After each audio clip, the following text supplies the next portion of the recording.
Drysdale. Coming up with a lead line class here. Our horse show chairman tonight is Ron Chaffin. Co-chair is Charles Mayberry. Steve Drysdale is also on this board. He is presenting our colors tonight with the flag horse. Gary Maynard, Ronnie Mayberry, Martha Williford, and Martha Willis have been donating their time and doing all this work on a volunteer basis to help make this horse show tonight the success that it is. And we appreciate everything that they're doing. That's right. Boy, we have a lot of entries in this first class here. My goodness, let's see. We've got 10, 17. We've got 20. Nope, that's class number 2. We have 17 in lead line class number 1. All right.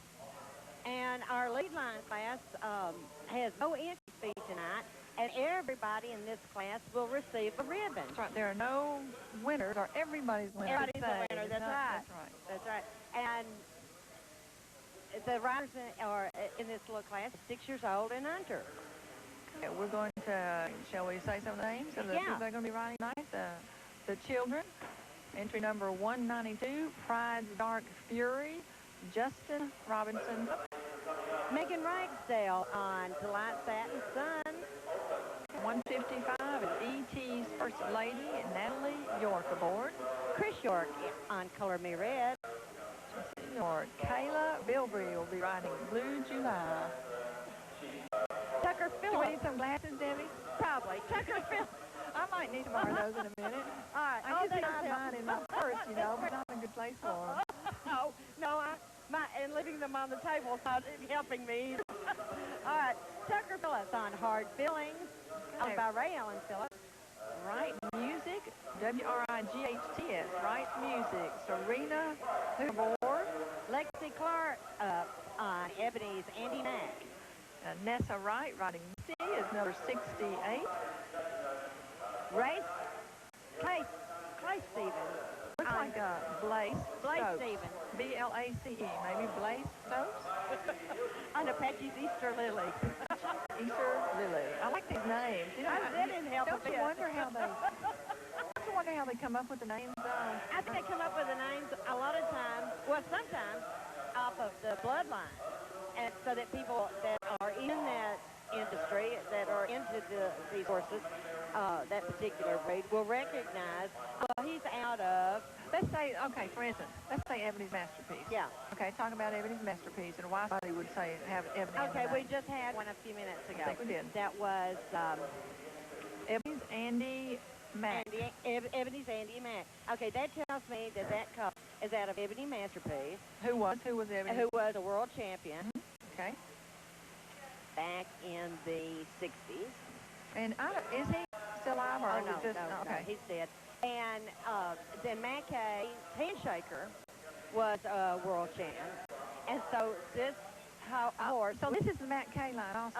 Well, that's my horse is Matt K. Okay. Yeah. And so that's a very, very good... And they call him Handshakers, Handshakers Mackay or Mackay's Handshaker. And now he's been gone for quite a while. Oh, yeah. The reason they did that was because when that front foot would reach up and out, it would really look like it was shaking your hand. Okay. Yeah. Oh, well, that's neat. The horse would throw his foot. Yeah. And so it looked like he was shaking your hand. This is a real cute little... this number 80. Who is this number 80? Is Teacup Chandler Byram aboard on this beautiful white pony. That's owned by Charles Patterson's family from Murfreesboro. And see, he's got the set tail. See, we used to have, and I don't know if we had it class tonight or not, but we used to have a walking horse pony class. And I don't sit on here tonight. And the horses had to be like 60 inches or 58 inches and under. Oh, boy, these are just beautiful. Aren't they cute? Let's and go they over... had to have the set tail and the built-up feet. And this was a real big thing. And you see this in some of the bigger shows that are closer around Chevyville. Right. And I'm sure that White Pony is probably one that they've been showing. I mean, they really look. I mean, look how he's dressed, and also the one that's leading the pony is dressed. Yeah. When you go to some of these bigger shows, they always want the pony, the rider, and the person on the line to be dressed matching. Right. Okay, let's go over some of the other ones. We have entry number 70 is Red October. That's J.C. Chase JC and Chase Carter. Okay, aboard? so then we have two or three on, a couple of kids on one horse. Okay. All right. Jack with Haley Julian up. We have number 76 is Kusa, Kaylee Grace Julian aboard. All right, now they were here the other night, and they took some ribbons home. Yeah. Okay. All right. Good. And then Sally Lightning with Samantha Parker up. Okay, Lindsay I would say Kincaid, but I'm not sure if that's Kincaid. It looks almost like Kurt. I'm sorry. I can't pronounce that because I actually can't read it.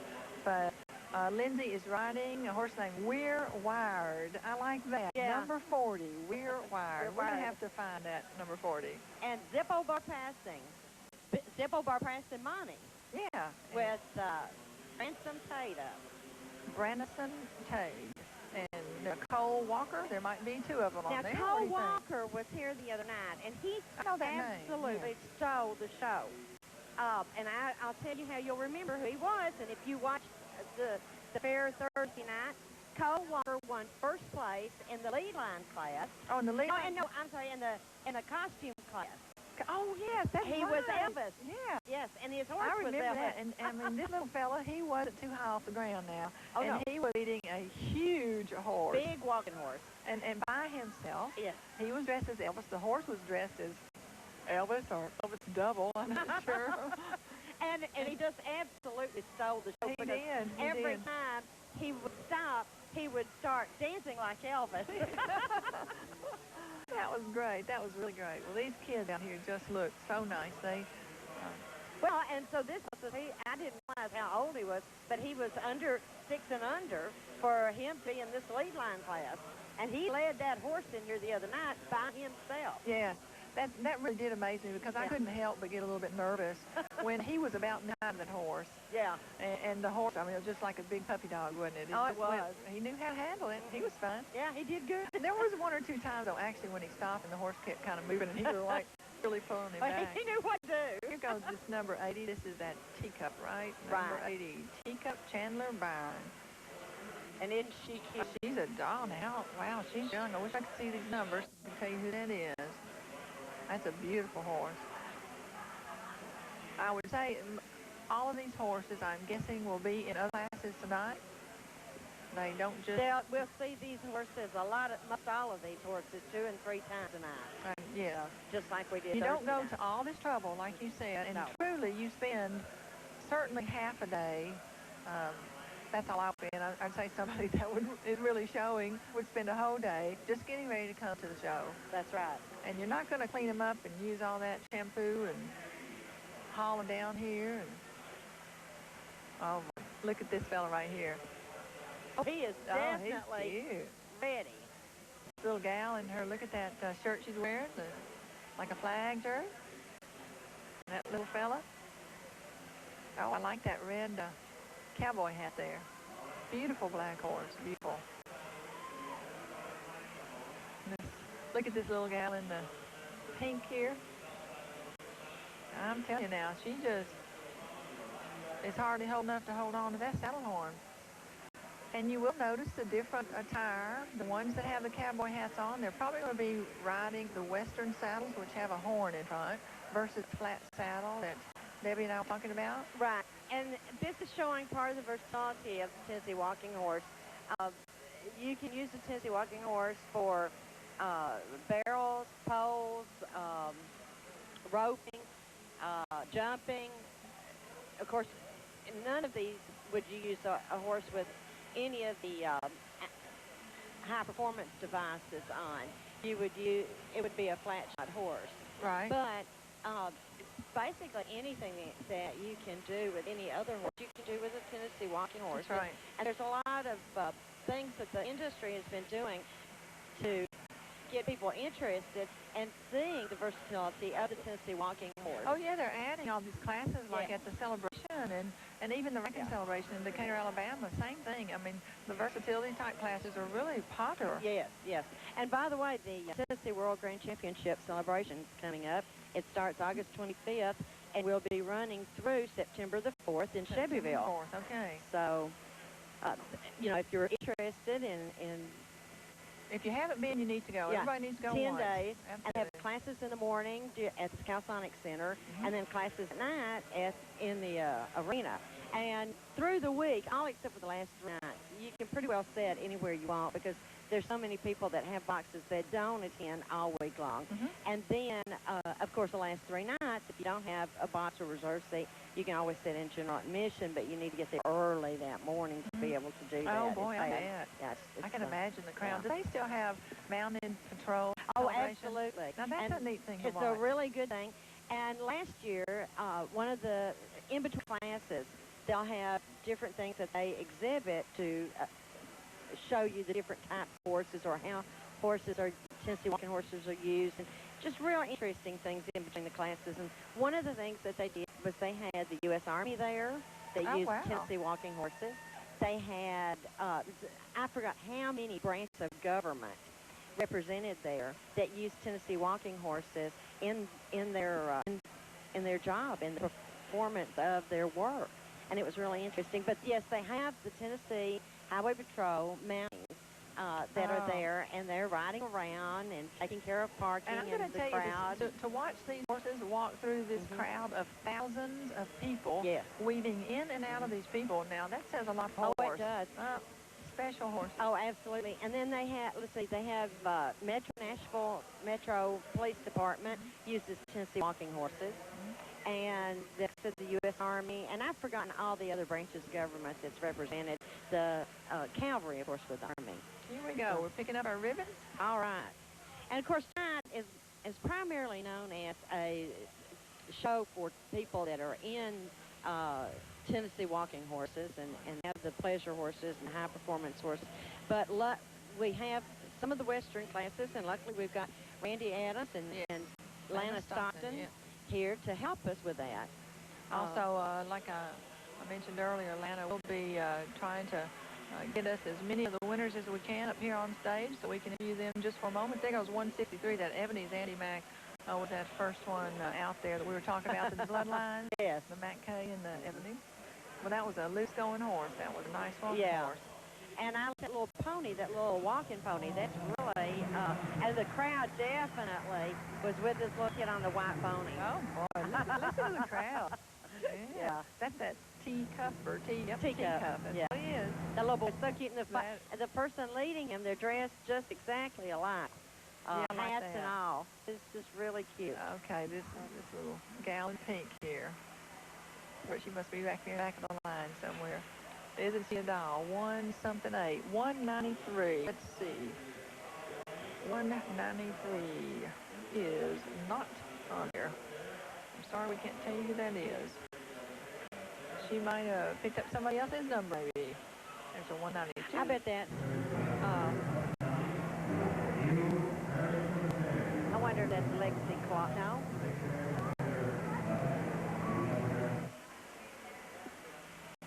Just don't know.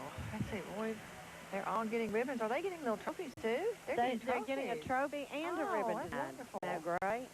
This is really an exciting thing. I'll tell you something too. When I would show, let's say if I showed in a show like this, I enjoy my horse being in the lead line class because first of all it gives them an opportunity to walk into the ring and look the ring over. And the ones that show, we know what that's like. Oh, yeah. Absolutely. And my horse actually loves kids riding him, and so the horses get to look around, see if there's anything that if there is anything they might spook at. Maybe they would decide it's not so spooky if they've been around 1 or 2 times. And that does amaze me about these horses that show in these classes, that they don't spook at people up on the rail and the stuff going on out in the crowd and the flags. Oh, no, these are really calm-natured horses. They're really a pleasure for people to ride and to have. These horses become family pets. Oh, sure they do, yes. They're graceful. They're very graceful animals. There's number 73 in the back there. That's Jack Haley Julian aboard, or Julians maybe. The plantation owners used to breed these horses to travel the fields to observe their crops. They would supervise the working of their crops while they rode these walking horses. And one of the ways that they developed this was the rows the horse would have to reach and step up over the row. I see, okay, yeah. And that way they didn't tear up the crop. Right. As they went. And, okay, why would they be riding this horse instead of a quarter horse? Explain that. Because it was so smooth. Right. You don't bounce. Plus, the horse reaches up with its feet and steps over. If you rode a quarter horse, their little feet are so close to the ground that they're just going to tear that up if you cross the rows. You see what I'm saying? It was a comfortable ride all day. They could ride all day. Yeah, but if they rode across the rows. Right. See? If they rode this way, okay, then the quarter horse, any other horse that didn't walk would tear that row up as they went through it. But the walking horse, they reached and they stepped up over the row. And a lot of people would do that in training the horse. They have them walk over their rows or through rows to help get them to stepping.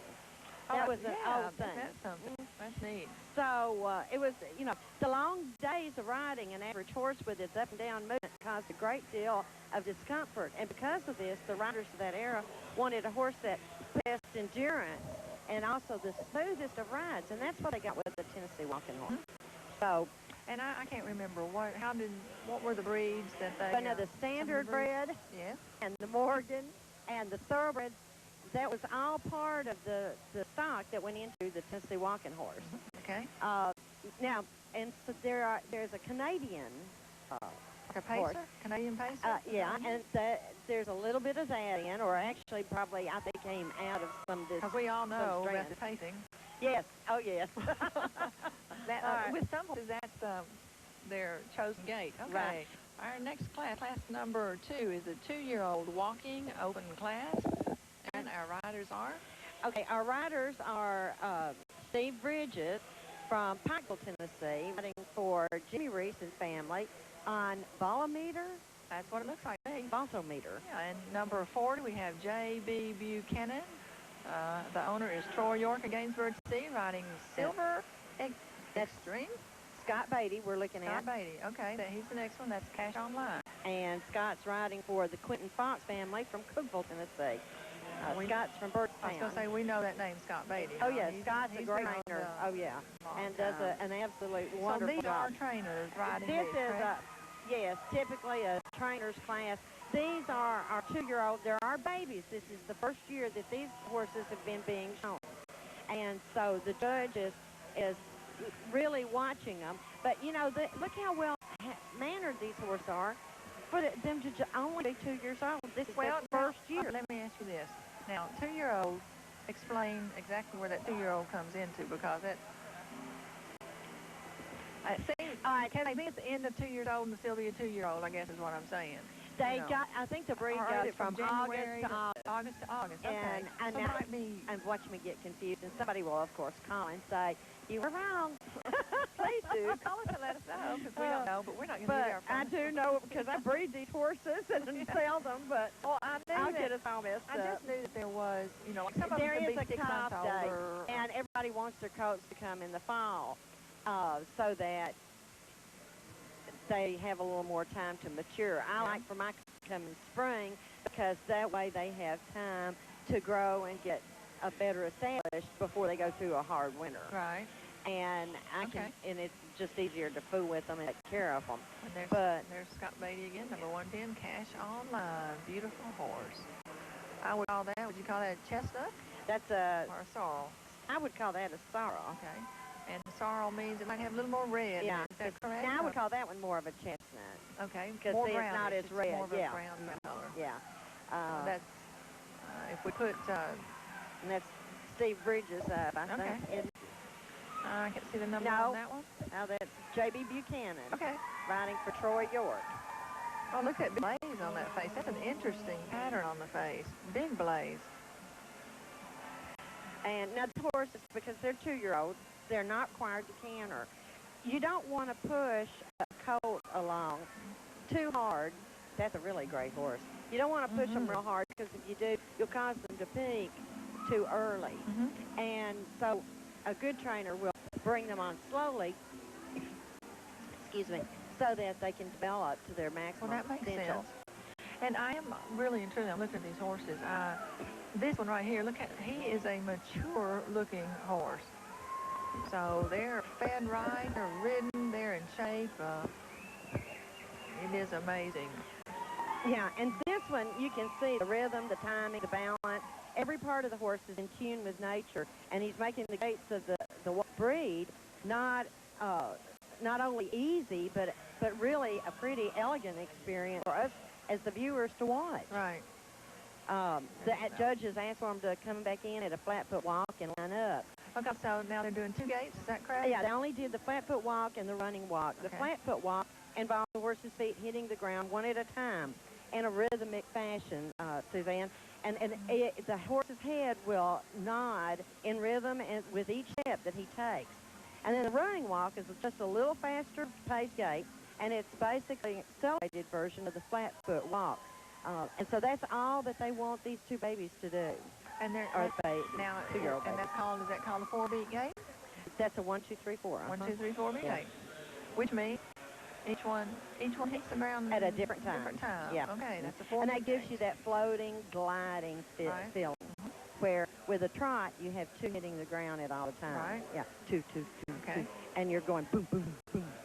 You know, speaking of the trot, though, these slow jogs or trots, I mean, they're amazingly smooth. Yeah, Some they of them, are. It's almost like they're floating out there But in the then saddle. again, you're posting with that, too, and it helps you have that floating feeling. Posting meaning? That you are taking your legs and you're moving your body up and down in rhythm with the horse's movement. With Tennessee walking horse, you absolutely do not post. If you started to do something like that, the horse would think you were calling on to do something different. Yes. And, of course, in all these gaits, the running walk, flat foot walk, the canter, the horse's feet should be in a straight line. They're not supposed to be weaving or swaying. And so because of that, the rider should not move in that saddle at all. So we've got a first-place winner here is our J.B. Buchanan on Silver Extreme. Very good. And we'll see if we can get Mr. Buchanan up here so we can lasso him and see if we can interview him for a minute. I think that's who we had picked out for our first place. That's that mature one that you like so well. Yes. And then Scott Beatty had a great horse, and Scott placed second on Cash Online, running for the Quentin Fox family. Scott's from Birdstown, Tennessee. And Scott will be getting ready to go to Chevyville here in the next few days. I would say most of these trainers are, here we go, we're doing a victory pass. Look at this beautiful victory pass here. Look at that going down the rail. Oh, my goodness. All right. And that is J.B. Buchanan taking his ride for glory.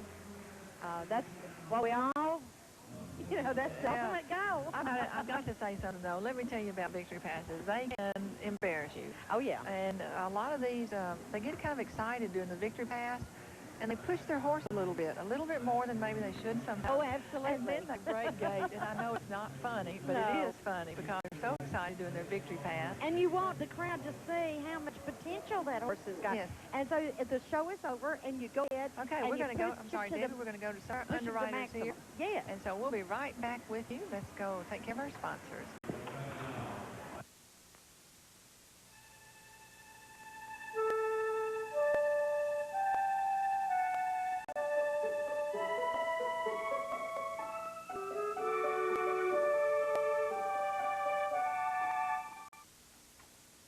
Hi, I'm Heidi McWilliams, McWilliams Realty and Auction Company, Cookeville, Tennessee.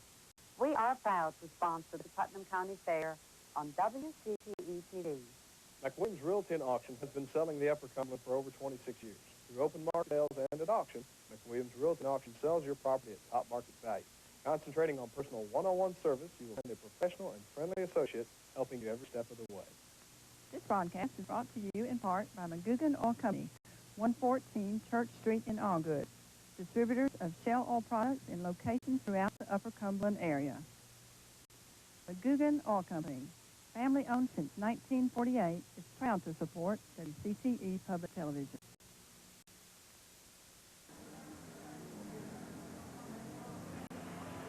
Okay, we're back here. We're getting ready for our light shod pleasure specialty, which means no canter, correct? Light shod specialty. That's right, no canter. Okay. Now here's some, I'd say we're going to have some nice horses in here. We have here. I don't know if those are actually scratched or not. We have 1, 2, 3, We have Sharon Yarborough up for Marshall Tench is the trainer, riding Generators Double Meet. Okay, and number 564, E.T.'s First Lady, Haley Weishart up. Bob and Donna York of Cookville are the owners. And we have Wayne Barnes riding for Wayne and Sarah Barnes from Springfield, Tennessee, on Blues Black Magic Design. Wow, interesting name. Mike Burton is number 594, riding Pride's Threat of Texas. Revelation Farms in Cookville, Tennessee. And Tyler Slagle is riding for Jim Gardner family from Rainbow City, Alabama. Wow. The Danger in Cash. The Danger in Cash. Danger in Cash, interesting name. And we have Mary Hope Schott, M-E-R-R-I, Mary, riding Midnight Firewalker, number 84. She is the owner rider. We have, so I'm hoping that we have 6 in there. Unless we've still got the gate open, we might have another one to go. Let's see. No, I believe we've got 6 horses in the ring and 5 horses in the ring going at a Flatfoot Walk. Okay. And these are 6 horses. 6 horses in the ring. Horses. Now, these light shod horses, Debbie, could you take this horse on the trail?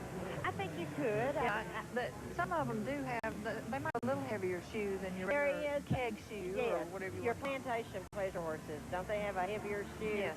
And this shoe is just a very, very light, and there is a limit as to how much it can weigh. This lady right here, you can see the action in her horse up front. It's not lifting its legs a lot, which you don't want in this class because it is light shod. Got that light shoe on. Oh, it's a beautiful gray horse there. Black horse. You want this horse to walk, I would say more pacey. Okay. To walk, and you really want him to have a good back end. But if this horse had the ability to raise his feet up higher with that light shoe, then certainly that would be in his favor. Okay. Yeah. So, yeah, they want their feet to come on up, and they want that reach. There's number 84. That's Midnight Firewalker there. Mary Schott up. And when you talk about the back end of a horse, you're actually talking about it getting back end up under there so it can reach. Right. You want that reach, that stride. Okay. And what you're looking for is the overstep, and where that hind foot overstep, where the front foot just went down. Okay, look at that beautiful gray horse there. Isn't that pretty? What is that, a dapple or a roan? That's a roan? Yeah, I'd say it's a red roan? More of a roan. Or blue roan. Looks kind of red on TV. Yeah, it does look like a roan to me, although... But here at the fairgrounds, it looks like, I agree with you, it would be a blue roan. But on TV, our camera, or this TV monitor, makes it look like it's a red roan, strawberry roan. And roan just means that it has a little pattern in it. It's not a solid color. Kind of mottled looking, really, wouldn't you say? Right. Boy, there's some really nice heather. horses. It's a heather. A heather. A heather color. Yeah, that'll work. Okay, that'll work. We have a heather horse here. Yeah. And again, they do not canter in this class, and this is the last half of the way. When they come in, Suzanne, they always come in counterclockwise. And so it's really easy to look. If you look at the show ring and they're going clockwise, this is the last half of the way.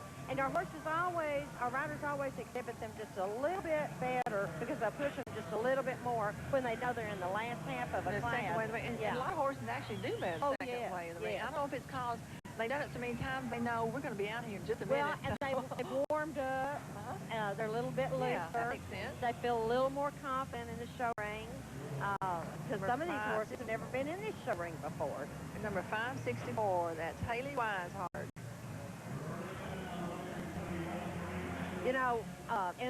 These little light shod pleasure horses, these pleasure horses are typical of what this breed was originally started for as a utility horse. And of course, our plantation pleasure we'll be seeing a little bit later would be typical of what was used for plowing the fields and like to trail ride, but originally years and years ago to ride on hides. and they hooked them to buggies and took the families to church and took them to the county fair. Just an all-round horse. Yes, I mean, they might just have one horse, so this right. horse had to do everything. Oh, it did. It did. It was a real practical horse. And so today the horse is no longer a necessity for us. Right. For some of us, we feel like it's a necessity to have horses. Oh, it absolutely is for me. Yes. Yes, it is. But not for, but it's for pleasure. Yes. And we like these Tennessee walking horses because they provide the same gentle ride to us that it did to the owners of these horses that originated the breed so many years ago. And then the judge is going around to each horse and taking a better look at them and judging them on conformation. And you'll notice then he's asking each horse to back up. They're required to back up a minimum of 3 steps, and if they don't, that counts against them. And so it doesn't matter what a good job they might have already done. Right. If they can't do that and back up, then they've really messed up. And you know what? I've known people that have had horses that absolutely, they've ridden them and ridden them and ridden them, and they cannot make the horses back up. So, right.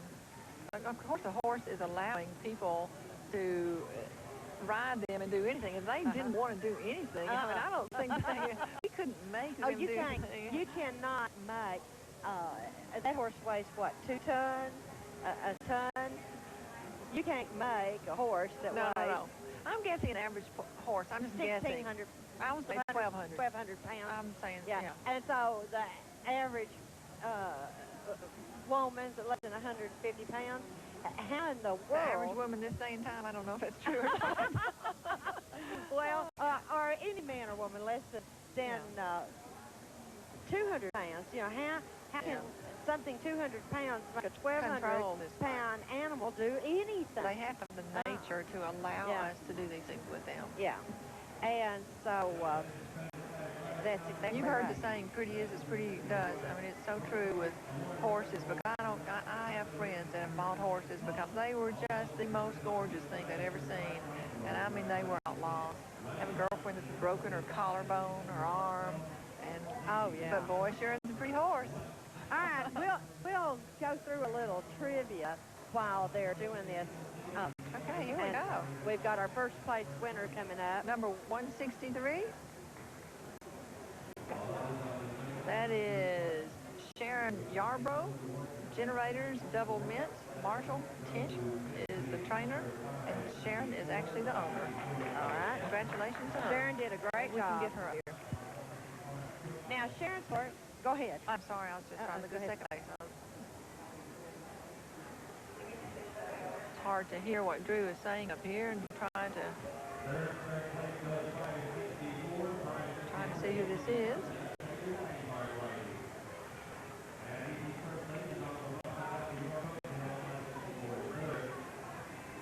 E.T.'s Fast Lady is third. Oh, third place? Okay. I think I'm going to ask them to start wearing numbers on the front, too. That's number 564. And Midnight Firewalker. Our fourth place is Harry Stokes. 540, fifth place, Wayne Barnes riding Blues Black Magic Design. That's that one we were talking about. Okay, so they're calling it Blue. And we should tell you in a minute who our second place was. Well, it's between 1 and 2. We'll see who this is going out here, maybe.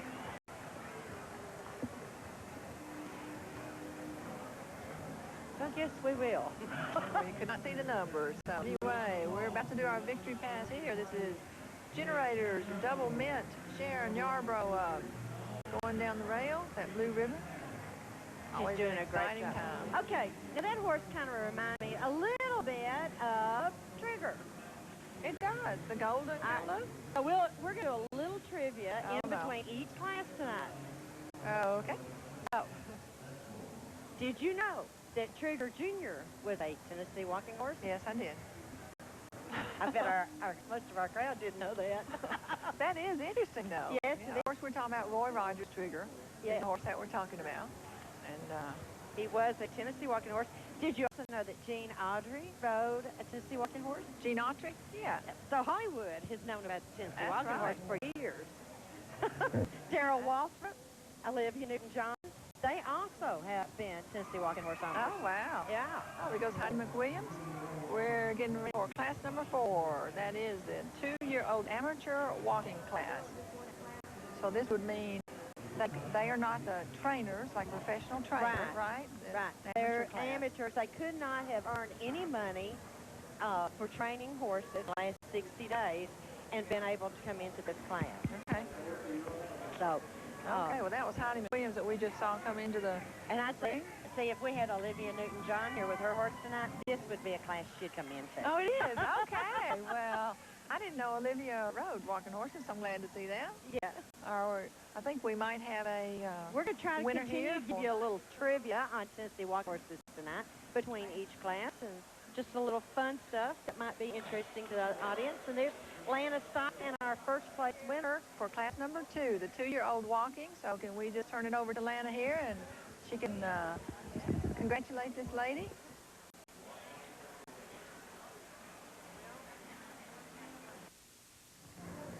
Hi, I'm with Sharon Yarbrough, and she just won our class number 3, the Light Shod Pleasure Specialty.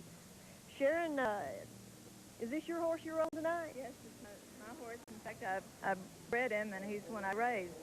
Well, I noticed that he was in quite a few classes Thursday night, and I believe he won every class that he was in. I guess you were quite proud of him. I am. Who's your trainer? Marshall Tench with him in the stable here in Cookville. Well, he's quite a nice horse. How long have you been showing? Him, well, he's 3 years old, so this is our second good year of showing. Well, he's quite a nice horse. Western Pleasure type horse, but I really admire him. He's a real nice horse. Thank you. I could pick him out, and I don't judge walking horse. He's a sweetie. We appreciate you coming up here and visiting with us. How long? It's fun fair to come to. It's about my 5th or 6th show. Where are you from? I'm from Lenore City. Lenore City. And we show in the middle of the area. It's just great to be up, especially the county fairs out the community. Well, we appreciate you coming up here and talking with us tonight. Congratulations. Thank you. Okay, very good. Thank you, Lana. Very nice to meet that lady. And we're going to give you some of the people that are in our class number 4. Number 49. I'm trying to look over Debbie's hand as she is writing. Jose Rain is the horse's name. Brian Reese aboard. Jimmy Reese family from Pikeville, Tennessee. Number 50, Dylan's Powerful. Gerald Hillis aboard, Hillis Stables, Rock Island, Tennessee. That's number 50. Okay, here, I'll make these. We have Haley Wiseheart. It seems like she was in maybe the last class. Command's Sparkling Star, number 568. Bob York family from Cookville Riding. All right, and that's Brian Reese we're looking at right now on the screen with Jose Rain. And then Heidi McWilliams. Heidi McWilliams on Jose Magical Lady. She's number 174. That's Heidi McWilliams. I'm sure everybody in Cookville is familiar with Heidi. Been riding horses for many years. I'm sure she's going to celebration. Yes, yes. And number 116, who's that? 16 is Donald Robinson riding a Silver Dollar Market. And Scott Beatty's stable, and Birdstown's the trainer. Okay. And the judges asked for him to reverse. We're watching Heidi as she reverses her horse, and she'll continue on the rail at a flat foot walk. Heidi does a great job, and if you'll notice her riding attire, she's in the formal English riding attire tonight with the gloves and her hat. And see how the pants, this is a requirement, the pants have to cover your boots. Your ankles cannot show. Oh, okay. And there are some shows that you go into, and if those pant legs are not down over your boot, they'll ask you to leave because you're not appropriately dressed for the show. Goodness. So I would say that, especially celebration places like that, there we go, that's Heidi again. absolutely, doing a great job, and doing a flat foot walk. See how smooth, and again, there's our Brian Reese up, and he's got That's a real nice horse. Yes, and that Jose Rain he's riding. See how that horse reaches out with a front leg out. Right. Yeah, it's really good. And that head, how it moves in Handshake. rhythm. Every step that the horse makes, he's in rhythm with it. And it just makes such a smooth, pleasurable ride. That's a nice 568. Who we got there? We've got Haley Wiseheart there on Command's Sparkling Star. 568. Very nice. And this same action, these horses are the built-up horses you can see in front, but this is the same action that you have with the flat-shod horses. It's just not as extreme. Right, right. So, but again, you see how you've got that smooth ride, and that's what makes this horse a favorite among people all over the world. When we go to Chevy, we have people from just so many other countries that come, as far as Venezuela, France. Wow. That own Tennessee walk horses and bring them in and show. So. Well, it's a nice, cool night for the horses. It's a great night for the horses. Good night. It's a good night for anybody that's out there. We've got a really good crowd in the grandstand tonight. We're real proud of that. Yeah, if you can, come on out and join us. If not, just stay tuned right there and watch we'll be here for the whole show. We'll be here throughout. And the judges asked for them to come in and line up so he can take a better look at them as while they're lined up and judge them for confirmation of the breed. It's kind of interesting when they line up. A lot of times you'll see these riders, they want to make one last pass in front of the judge, and I always got tickled at that because they were just, I mean, like little speed demons, just going right there in front, thinking, well, if you have seen me before, you're going to see me now. Just that last impression. One of the things the judges, or some of the things that the judge looks for in this confirmation is a good example of the breed. And the Tennessee walking horses generally will range from 14 to 17 hands high, and they'll weigh about 900 to 1,200 pounds. They'll have a pretty head with small, well-placed ears, and you want those ears to be pointed forward, pointed toward the crowd. Of course, I guess most all of us know that anytime a horse has got his ears pointed straight back, it's time back. Get out of the way. Yeah, absolutely. As a matter of fact, that is how you can, people that have ridden for a long time, that's how you read your horse. You watch their ears. You see if they're trying to listen to something over in the woods around here. If they're about to spook, you know before they're going to spook. Oh, yeah. And so when you're riding that horse, you're supposed to look straight between those ears at all times. And you're anticipating what that horse is doing before he does it. And a good rider can do that. They'll anticipate every move that horse is going to make before he does it. Now, the judge is looking to see if they've got long, sloping shoulders, a long, sloping hip, and a fairly short back and short, strong coupling. The bottom line is longer than the top line, which helps allow for that long stride that we're looking for.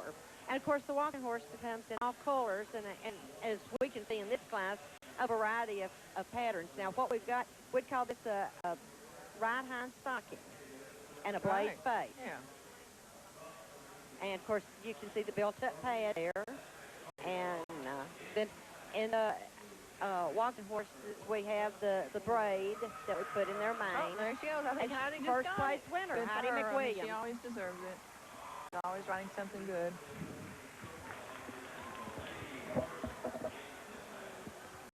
Okay. Heidi did an excellent job, and we'll be watching her again in a minute take her ride for glory. And, of course, she'll do that in the running walk. And that's the gate that we look for, that the horse is most noticeable in the breed. And our second place winner is Donald Robinson on a silver dollar. And Donald did a great job riding a silver dollar.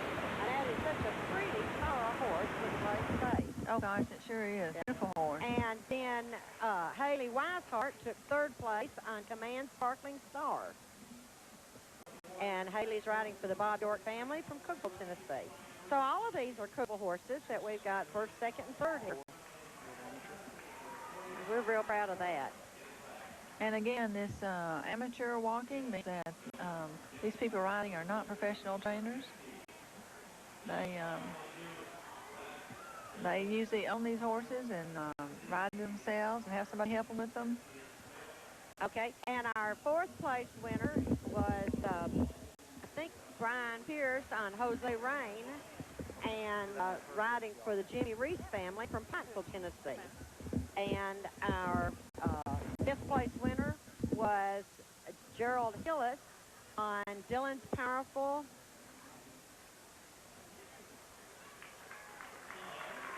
not sure. We know it says Dylan's Powerful, but we don't know if it says anything else. So we're sorry if we didn't get the whole name. And I'm sure this is Heidi's grandson that's riding in her Okay, lap. look at Heidi and her victory pass. All taking right. her victory pass and the running walk. And this is the gait that the walking horse is most noted for. The extra smooth gliding gait. That's basically the same as the flat foot walk. And Heidi's doing a great job of showing us.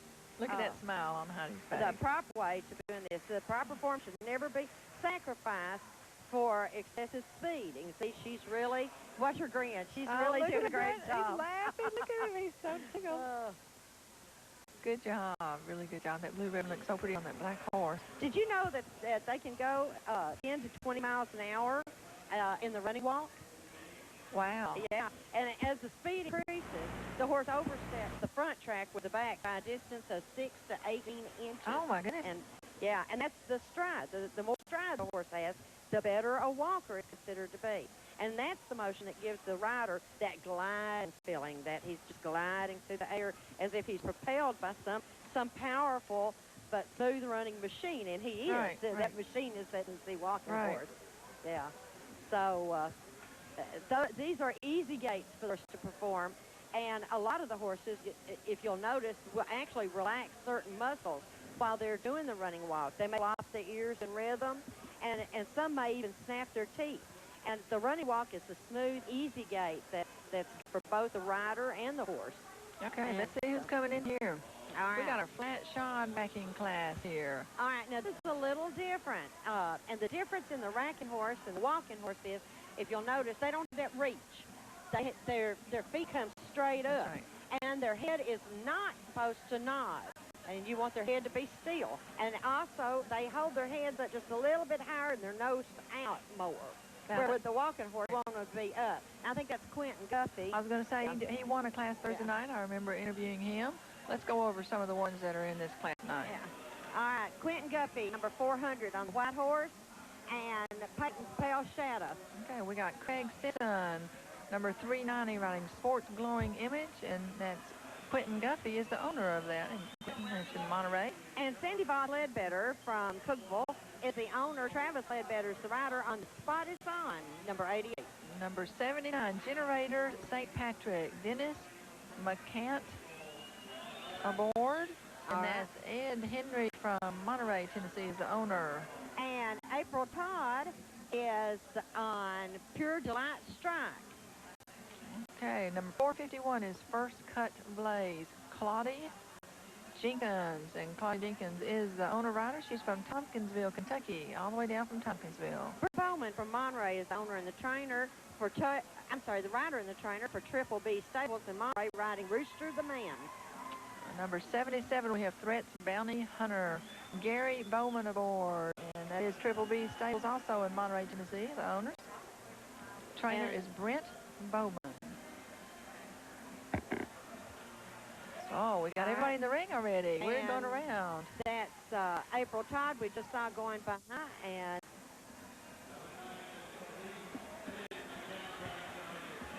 now we'll say that many of these horses, these racking horses, they are Tennessee walking horses. They are just taught to go a different way. a lot of these horses are registered both ways. They're registered as walking horses and as racking horses.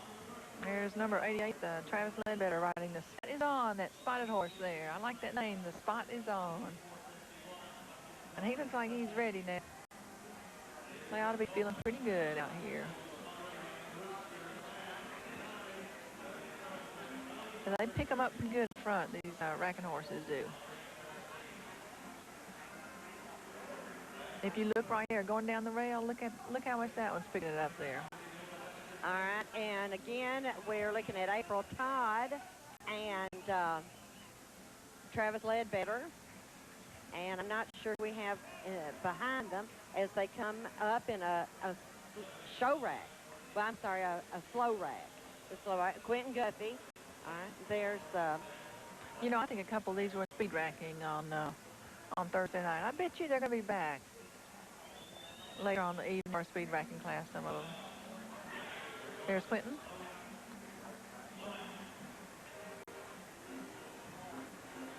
Okay, we have someone being excused here. number 77. All right. Okay, That was Gary Bowman. We're not sure why he excused himself. And they're on the reverse, and they're going at a show track. And in a few minutes, I hope they'll tell them to cut loose and go at a fast track. That's my favorite. Do we have a speed rank? Yes, we do have a speed. That's what I was saying. Some of these I think are going to come back in the speed ranking class. Absolutely will. That's later on this evening. Yeah. And I will tell you, I just that's one of my favorites. Me and you both. It's very exciting. Oh, I love to watch them. Their hands will fly off. They go so fast. Oh, yeah. But see, isn't this pretty? This is really a pretty fancy gate. It's very animated. Yeah, and they still have. Isn't that beautiful? Yeah. That's really pretty. Quentin always has great. And as you look, he's riding that flat saddle now. I don't know how it's staying on. Yeah. No. But I've seen his hat go fly plenty of time. Oh, yeah. Look this. Yeah. And that's, look here. Yeah. We've got some really good ranking horses in here. Yeah. Most of our ranking horses seem like come from up around Monterey, Clark Range, Crossville, and I'm not sure why, but they're really, really popular there. And we see so many more of them. I think that's Travis Whitten. Right. I like his little spotted horse there. Travis Ledbetter. Yeah. Now I like that action. Look at that action. Very well. I would say I'll bet money that horse is registered both as a walking horse and as a ranking horse. And I've got a mare out on the farm now, a brood mare that's registered both ways. Oh. And so. Well, see, my horse is a walking horse, a bred horse. He's just registered ranking. He's not registered walking. Yeah. But you could have registered both ways, or they could have when he was cold. They could have, yeah. But you probably still can. He's 20 years old. Oh, well, you wouldn't want to. No. We don't want to do that. And we ride the mountains. We don't ride the ring. No. All right. Okay, they're putting them in. Judges asked for him to come in and line up. So, again, he can take a better look at them for confirmation. And he's going to be judging them for the same thing as he would, basically. Almost the same thing. Yes, he'll ask them all to back. I'm sure if we have time to interview Mrs. Heidi McWilliams while they're parked out there and the judge is looking over them. Oh, yeah, let's if we can go to her, I'm sure I'll get a signal here in a minute that we can. Yeah. Heidi was the winner in the last class, which was a 2-year-old amateur walking. We're going to get a camera around here and getting ready to get them going. We're going to turn it over to Randy Adams. Let's get our light on first. We might want some light on the subject. Heidi does such a good job, and we're so proud of her.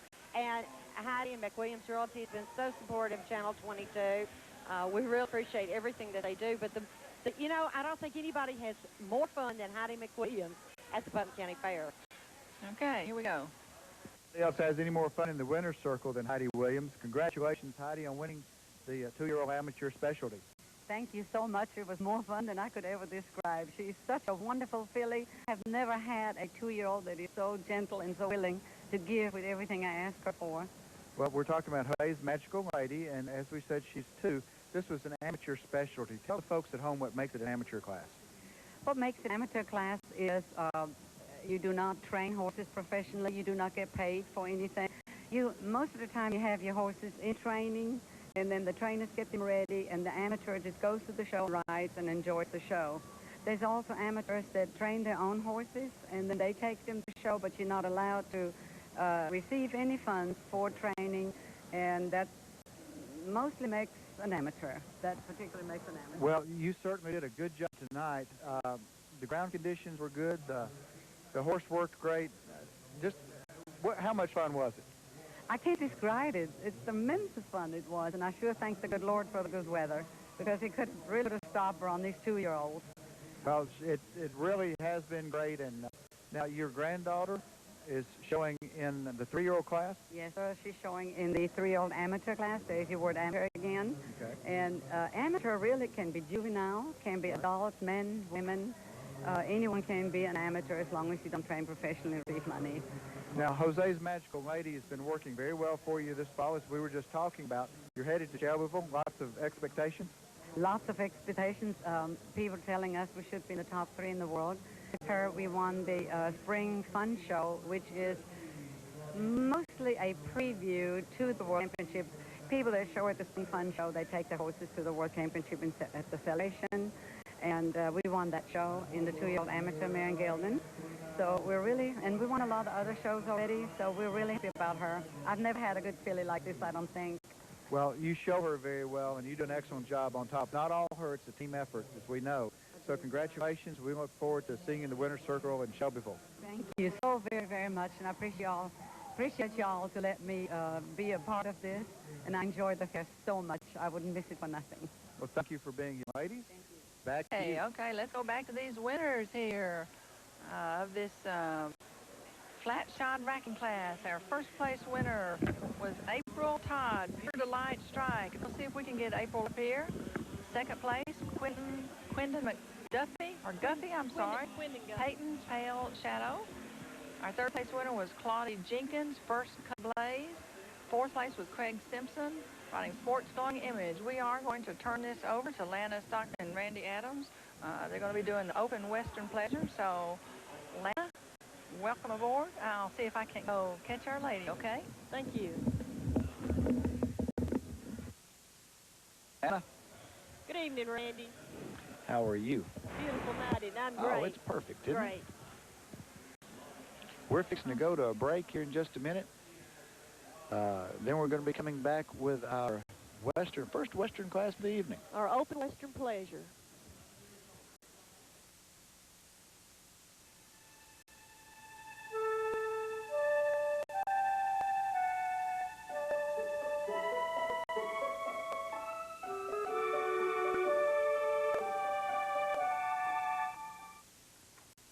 Hi, I'm Heidi McWilliams, McWilliams Built-In Auction Company, Cookville, Tennessee.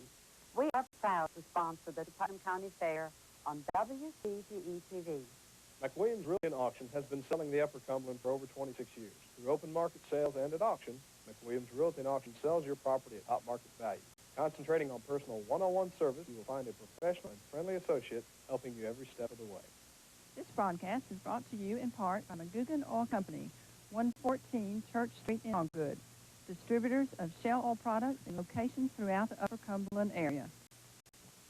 McGugan Oil Company, family-owned since 1948, is proud to support WCTE Public Television.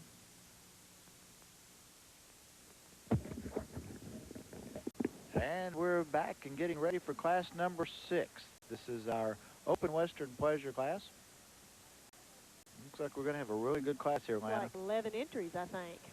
We're going to start off with a returning champion, Kim Maxwell, and Classy Little Babe. That's number 35. We have Andy Brewer on Mr. Radical Zips Chip. Rhonda Brewer and the Boston setter, number 52. We have Mitchell Leslie riding Aces and Assets. Number 66 is Magic. That's Gary Burgess. And we have George Kunkel on Checks in Ale. Number 6 is Doc's Millennium. Steve Pippin up. And we have Terry Allen on Challenger's Angel. Number 78 is Kusa. That's Kusa Mister and Laurie Puckett. And then we also have Jonathan Tade on Zippo Compatible.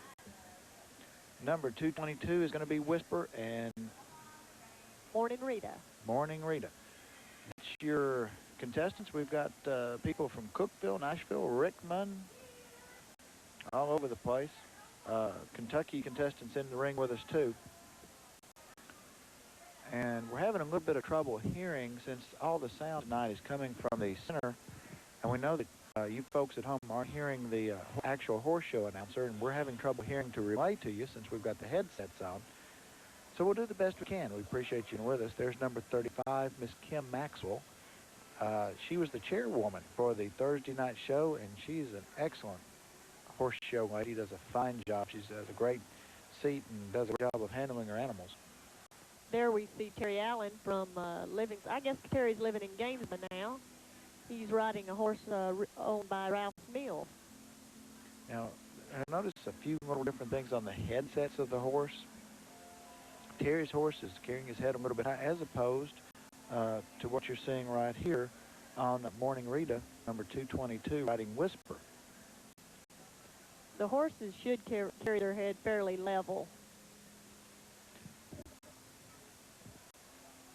And this particular rider, as you'll see most of them, they'll be wearing chaps as part of their Western attire, working Unless they're riding a snaffle, you'll see only one hand on the rein. If they're riding a snaffle, then they'll have to, and that's a good shot of a snaffle bit right there. You'll see there's no shanks coming down from the reins. There's curb chain underneath, so they are allowed to use two hands. This is an open Western pleasure class, men or women, all ages of horse, all experience level of rider. I believe, Randy, in order to legally ride with a snap bitch, your horse has to be a junior horse, right? That would be... Well, that would be the AQHA rule, but I'm not sure about the... and Lan and I have been over on the side kind of trying to catch up on our National Horse Show Association rules. Mitch Leslie got a good ride tonight on Thursday night. You see our judge has now asked for the canter, or a lope. And this horse has what we call the correct lead. He's leading with the inside leg. But a pleasure class is exactly what you would expect it to be. The horses are a pleasure to ride.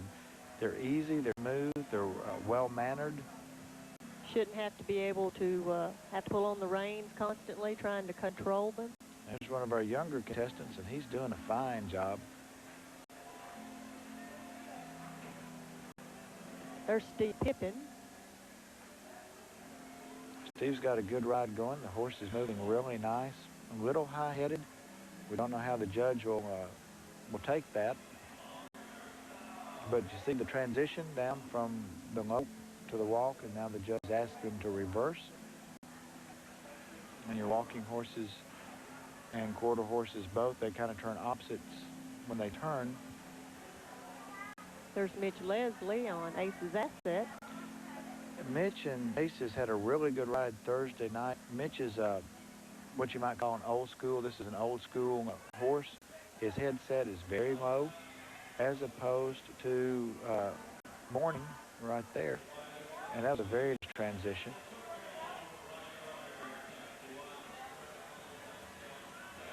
See Kim Maxwell. Got a pretty good ride going, got the nice level headset. All these horses are looking especially polished tonight. They are. This is going to be a tough class to judge, and our judge tonight is from Franklin, Tennessee. That's Laura Gilmer, and we're happy to have her with us today. She is a competitor as well as a horse show judge, so she's doing our Western classes for us tonight.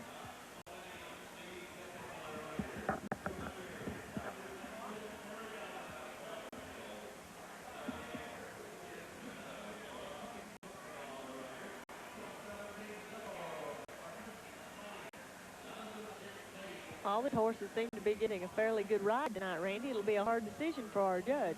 The Brewer's got a good ride going. She was working on the rail there in the flashy silver blouse. One of our contestants is riding on a little more of an old-style chap. It's called a chink.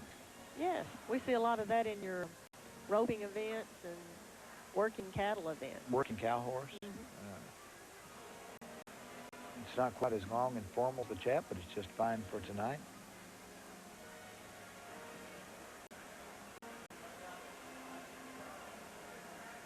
And as our contestant that just went by us there, number 66, Gary Burgess, it's just fine to not have on chaps.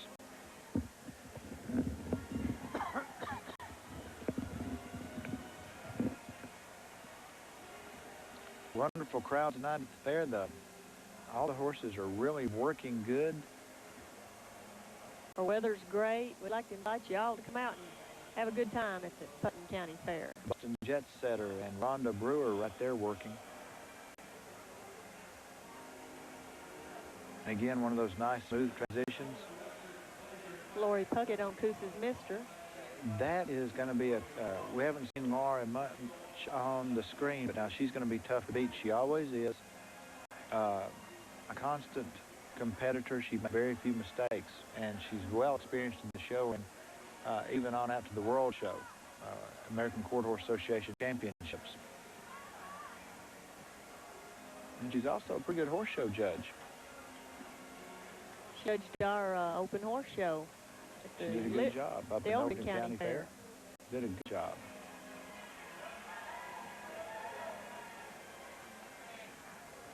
Looked like that horse was using a pella bit, which is a little unusual for a show class.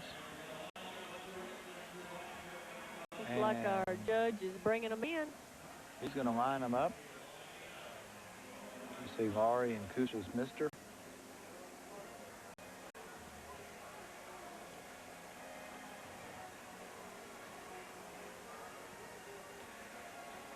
I believe Laurie's father, Kenny, won the gentleman rider on that horse Thursday night. Yes, he did. Laurie won some on him Thursday night. Kenny, her dad, won on him Thursday night. But that's nothing unusual for this horse. Coosa's Mister does such a fine job. As do all these animals. The first three places are going to be tight, and our judge has her cut out for her tonight. But it's really good to see a consistent class. Lots of times you can pick out the first one, knock off the bottom one, and then you've kind of got a bunch right about places 3, 4, and 5. That's not the case. We've seen some horses really work nice, and judges asking for them to back as they walk in front of the grandstands. They're lined up in front of the north grandstands. Judge had to get her magnifying glass out on this bunch of horses and try to get her places. Well, I saw the scorecard they handed her, and it's not near enough for all the notes that she needs to take.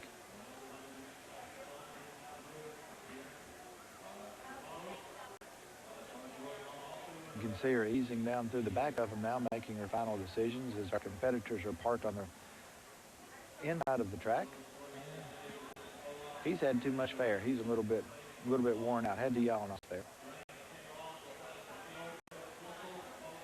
The grooming condition of all these horses is exceptional. Every one of them, isn't it? Takes a lot of work and effort to get these horses in show shape. You can kind of look, as we see you here, you can see how they're, the back end of the horse, you can see them glistening. Their coats are good and shiny. Tails are trimmed.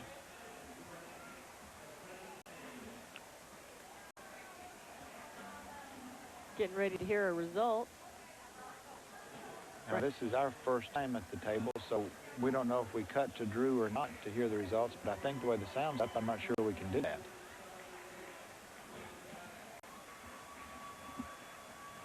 I believe Lori Puckett on Coosa's Mister like come off with first. Mister. Congratulations to Laurie Puckett. You know, we were talking she'd be a tough competitor, and she's shown us that she is. Second, number 222, that's Morning Rita on Whisper. That was a close competition between those two.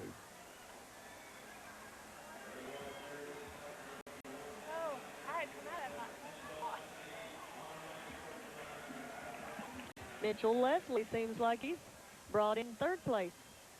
Ribbon, well, he's riding Aces and Assets.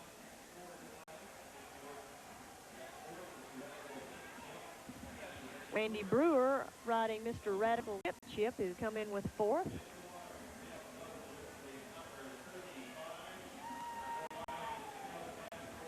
Number 35, that's Kim Maxwell on Classy Little Babe, has won our 5th place award.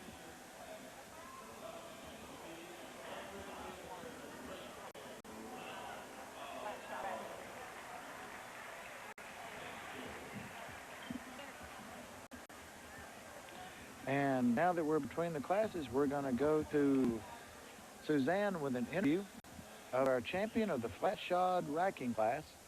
She's got April Todd with her. We're just going to talk some fast.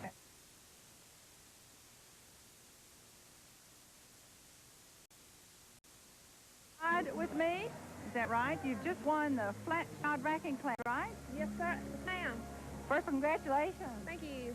That was really a good class. We were commenting on the different actions between the racking horse and the walking horse. You know, it doesn't have a head shake, and it has more, you know, animation straight up and down. Yeah, we don't choose much. That's exactly right. Yeah. Let me ask you this. I noticed that you are the owner and the rider.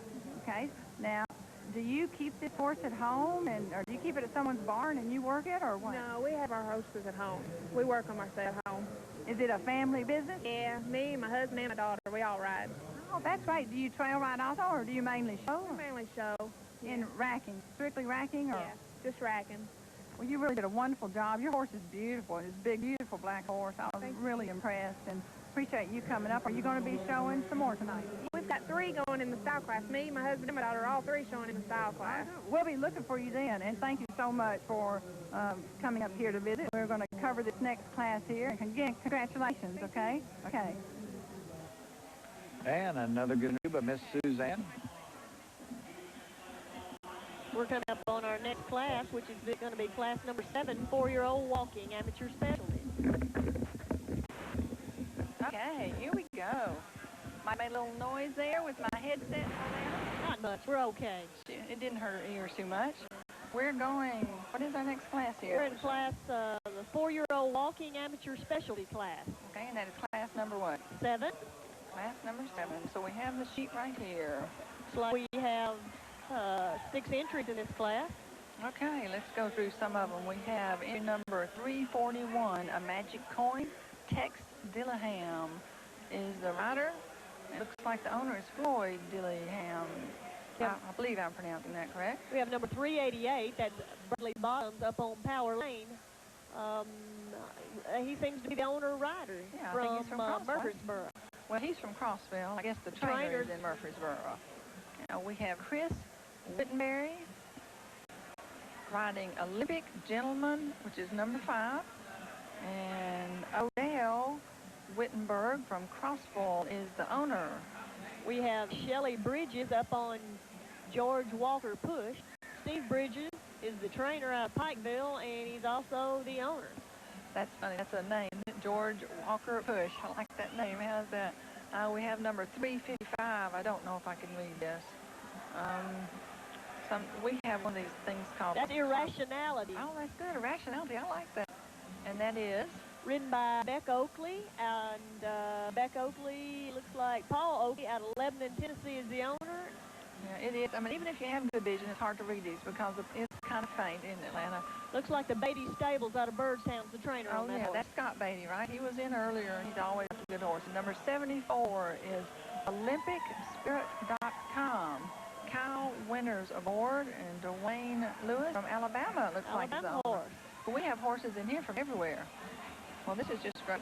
This is a built-up shoe walking, 4-year-old walking horse pleasure class, specialty meaning that they will not canter in this class. That's right. We had talked about the specialty earlier.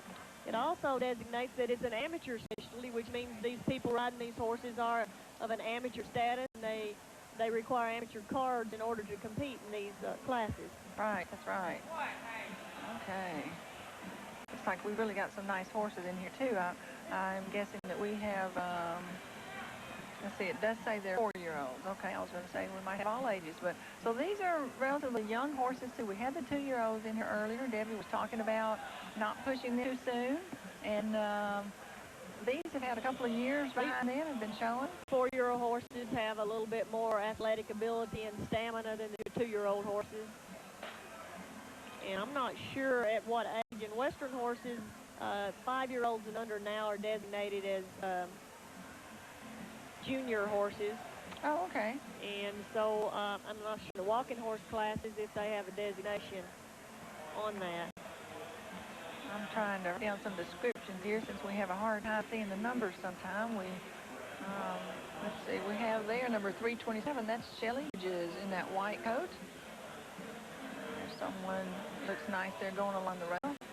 Let's see who this is in the black hat. I believe that's the bottom, maybe. That's okay. 3, 7. There we go. Shelley Bridges again. These are really experienced horses. You can see they're going so smooth, and nothing seems to be bothering them. It's like their job. It's like they know what they're supposed to do when they go in this ring.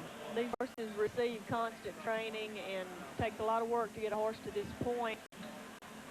We have some good horses in the ring. The judge is going to have his work cut out for him, picking the best out of all these good horses. That's 371 right there in the light. That's Tex Dillingham, 371.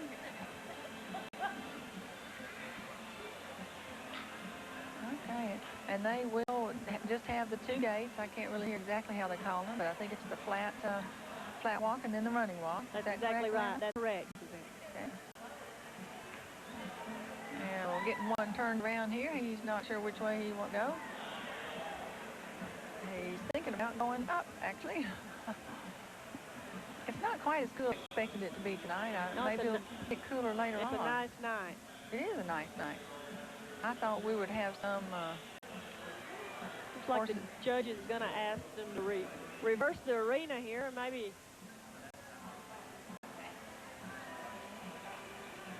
Oh, there we go. We are bucking number 388 there. He is not wanting to.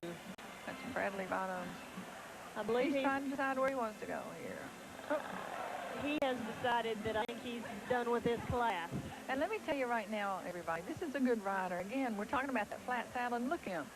He is, that's a good rider. You know, Suzanne, this could not be just a refusal of a horse. This horse could be trying to colic, or something could be hurting him that could make him be kicking up like that. Right. It could be a refusal of the horse. So there's a lot of reasons for these horses to act up in the ring. That's right. That's right. Okay, we got them in the lineup now. The judges are going back and forth and looking at them. Got a lot of blacks out there tonight. Yes, there are. Now, I don't think they will ask these horses to back up. No, they will not ask the walking horses to back up. So they're just kind of looking them up and down and the confirmation and looking at their tack. They'll probably look at the feet and equipment that's on the feet. These horses are able to wear chains and pads on their feet, probably looking at the legalities. And of course, they have to go through the check sections to get approved. Yeah, but I'm right. sure the judge checks out all that while he's in the ring. Oh, yeah. Yeah, and these are beautiful horses. So we're getting ready to. All the horses in this class here. do have the propped up tail. A lot of the classes like the Park Pleasure and the Light Shod Pleasure do not let the horses have the propped up tails like these horses. Yeah, I never have. I don't have. I know they have some type of. They have a brace. A brace. They have a brace, okay. and they have a leather thing that goes around and hooks to the saddle that helps. And these tails are kept in braces while they're in the stalls and everything to keep them in the position that they're okay. in. I didn't know that. I thought they just did that right before they came to the show. They just propped them up and. Okay. So they are certainly used to wearing that. No wonder it doesn't bother them to. Actually, these horses' tails are kind of like a Doberman's ears. They're trained when they decide they're going to have up tail like that. They're positioned like that, and it takes a lot of time to get them. Well, Debbie was talking earlier about the amount of time that it takes to get ready, you know, for a show. And if you do show a bit, you don't have time to trail around. Well, you and I were talking about that because you wrote. Yeah. And, okay, are we about to? I think we're about to get the result. Here, a winner here.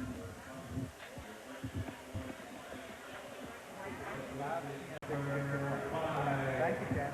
Entry number 5. Entry number 5 is Chris Wittenberg, Olympic Gentleman. That's the winner. Okay. That's a beautiful horse. Horse out of Crossville, Tennessee.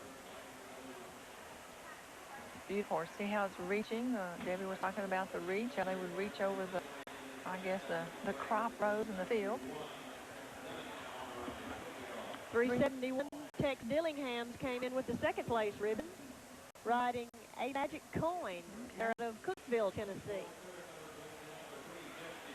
355. We have Beck Oakley riding Irrationality.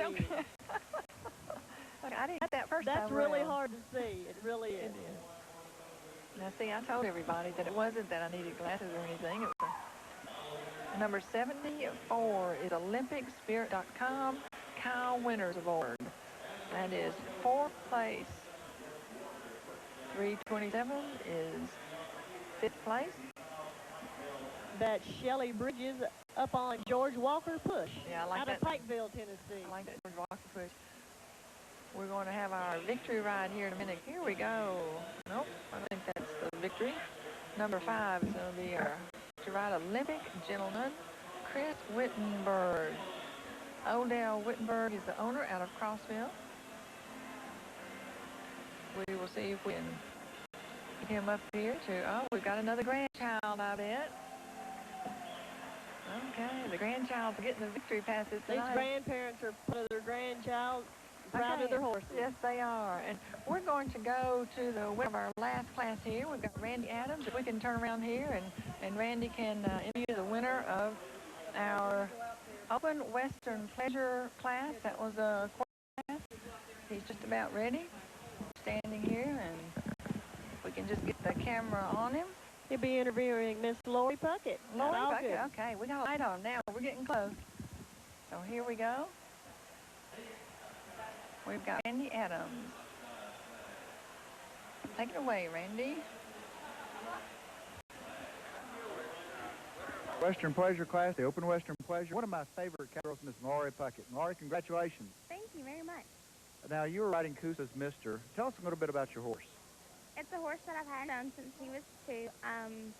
He's been off and on, but I've won several High Point Awards, Western Pleasure Awards, and the state of Tennessee, the Quarter Horse Association, and then also local fairs. That's an awful lot. How old are you?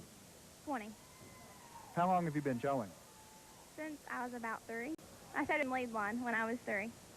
Do you have one of the silver dollars from Mr. Fred Robertson that you get on county night? Yes, I sure do. I thought you would. Where are you going from here? Right now I go to school at MTSU, and I'm the president of the equestrian team and the horse judging team there. So I ride competitively there in both Western and Hunter under saddle. So does Coosa Mister go to school with you? No, we have horses at school that we ride, and at a competition, you're just given a horse and you don't get to ride your own, so it's more hard. The equestrian competitions at school, as she was talking about, is you have a horse drawn for you, and you have to get on it and go show it. But it's awful hard leaving a good friend and partner like Coosa back home, isn't it? Sure is. When I first went to school, it really took me a long time to get adjusted to the horses that you don't ride the same horse every day. You ride a different horse every day, and every horse is different. So when you have a horse that you're used to riding, it's hard to go to one that you've never ridden before. Well, Laurie, once again, congratulations. Keeping the trophy here in Putnam County. We're happy to have you with us, and good luck the rest of the year. Great. Thank you very much. Well, Suzanne, we'll let you take it back for our next class. Hey, thank you very much, Randy. We have our Country Pleasure Light Shod class. This is a great class. These horses, these are the ones you're going to see out on the trail. You can put them up, shampoo them, and bring them here to the show. We have a lot. We have 17 in this class, which doesn't surprise me at all, Debbie, because there are so many people that have these horses, versatile horses, come here and show, go trail ride on the weekend. And these are just wonderful horses. These are great horses, and they're here having a great time. Yes, they are. Let's go over some of them in the ring here. We have number 56, Pride of Dark Fury, Todd Mackey aboard. And Todd Mackey is also the owner from Cookville. Lisa Bilbrey's the owner. Kayla Bilbrey, the rider of Junior's Pride of Progress. Number 199, Hard Feelings, Nicole Phillips aboard. Kellen, or Rellin, I think it's Kellen Phillips of Cookville, is the owner. And Donna Teeples is the rider, owner, and trainer from Sparta, Tennessee, of Lady Di Spotlight. Okay, Wayne Barnes is aboard. High Times Little Man, number 540. Wayne and Sandra Barnes from Springfield, Tennessee, are the owners. And Andrea Fleetwood riding for Sean Larson from Cookville on Delight Satin Sun. Okay, we have Billie Jean Dixon aboard. Ebony's Stormy Glow, I believe. That's number 61. And Billie Jean is also the owner from Cookville. And Dennis riding for Ed Henry from Monterey, Tennessee on Chief Day Brave. Nice. We have Jessica Johnson, number 64, Somebody's Pretty Lady. Jessica is also the owner from Smithfield, Tennessee. So we have people from all over here tonight. Right. Josh Hobbs is up for Buckwheat Johnson from Smithfield, Tennessee on Charming John. And number 6 is Silver Lucky Strike Carl Smith aboard. He is the owner rider from Hillham, Tennessee. Bob Sotis is riding Cut of Magic, trained by Revelation Farms and owned by Revelation Farms from Cookville. Number 70, Jennifer Carter aboard Red October. Margaret Chaffin from Cookville is the owner. And Ariel Chaffin is riding for Larco Medical Supply out of Cookville. Beautiful pushover. We have number 62, Jen's on the Money, Stephen Carter aboard. Buckwheat Johnson is also the owner from Smithville. And Ed Henry from Monterey has another horse here being ridden by Morgan Wells, rather, Apache's Easter Lily. We have Randy chaffing aboard Jim's beautiful pushover. That is also the Larko Medical Horse, number 147.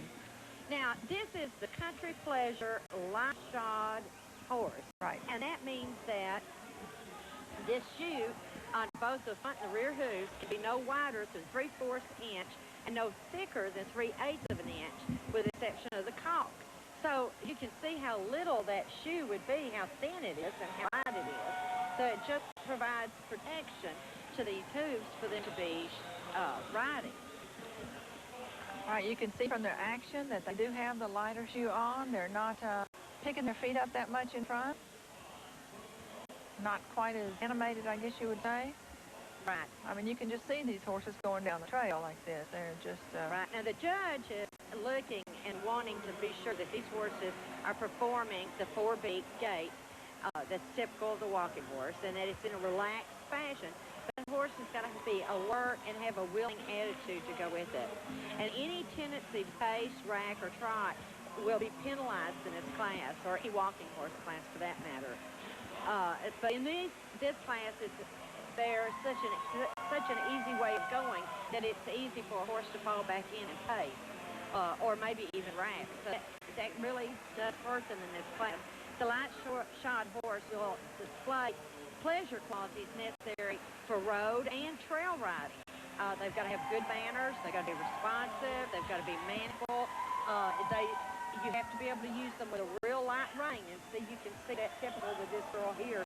She's just barely using a rein at all. She's not putting any weight into it, no pull on it. And that's the way you want these light shod horses to be. They're on the reverse, and they're going at a flat foot walk.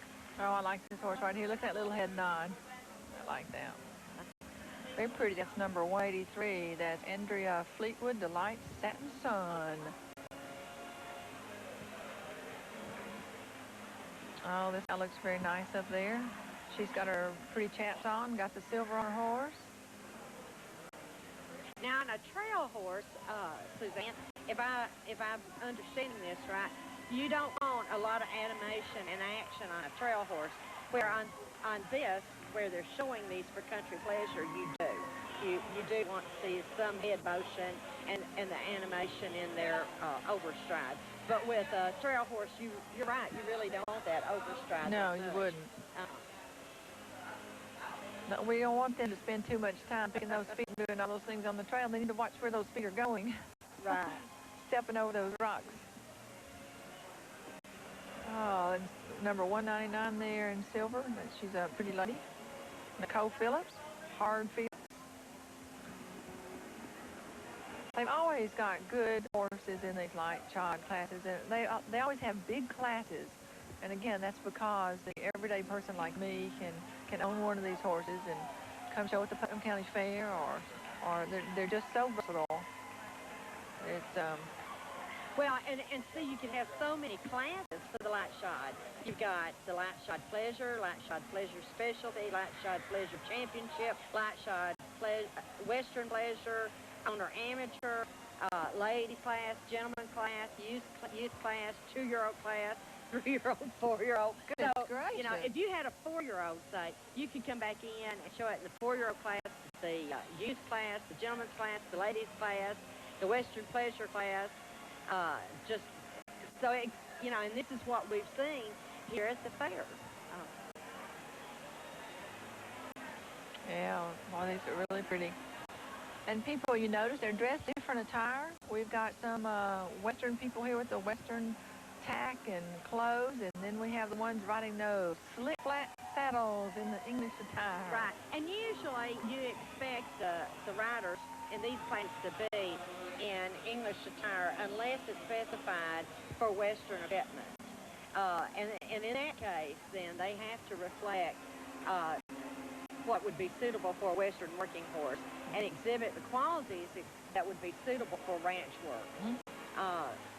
So now, I would say, though, if you were at a show, it would say whatever, English attire only or Western attire only would be. Well, it's always understood that it's basically your English attire unless they specify otherwise for a Western attire class. So.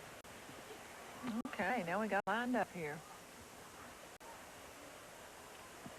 everybody's having a good time out there showing, petting their horses. I like to see that. I like to see when they line up. I mean, it's like they're letting their horse know they really do appreciate letting them sit there on their back and ride around the ring. And as these horses, you know, we're watching. One of the things the judges watching for is that they're supposed to stand there quietly, and as the judge approaches them and asks them to back, they're to do that readily on command. And again, if they can't do that, it really does hurt them. It goes against them a little bit. So all these see me backing up. Good. Like Debbie said, they're supposed to take 3 steps back and then return to the position they were in. And that does make a difference. I mean, like she said earlier tonight, they can, have a great show, do their gaits right and everything else. And if they don't back up, now that's going to count against them. It could cost them the blue ribbon. As a matter of fact, I used to, if I thought I was going to go to a show on a Saturday night, I'd get in the ring and practice. I'd start practicing like on Monday, going round and round. And I would line up by myself in the ring. Now, this is really funny, Debbie. I'm not kidding, because I'm in there by myself, okay? And I'm going through all the motions. And I'm saying to my horse, and the winner is. You know what? That's exactly what you're supposed to do. Really? And when you've got a horse in training, they'll spend time with you on having you set and park. Because that's just as important. Absolutely it is. And the trainer will go over with you, and if you win or when you win, you know, you need to do this and this, and be sure you let me get the check. The trainer's always quick to tell you that. But let me tell you something funny, though. I mean, my horse, of course, won every time that we were practicing. Yeah. And it's got me in trouble before, because I've been sitting there in line, and they would go, and the winner is, and they'd call somebody else. And my horse go. Off. I hadn't thought of that. He's used to going on command. All right. Okay. Winner here.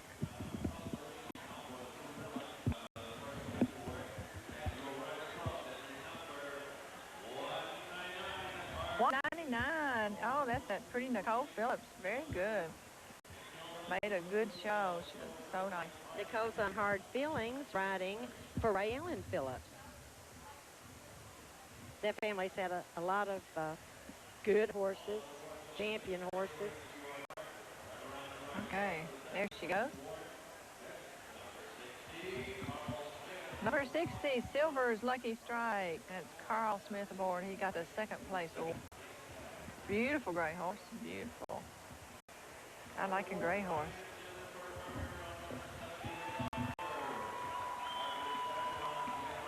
Red October took 3rd with Jennifer Carter up, riding for Margaret Chapin and owned by Randy Chapin.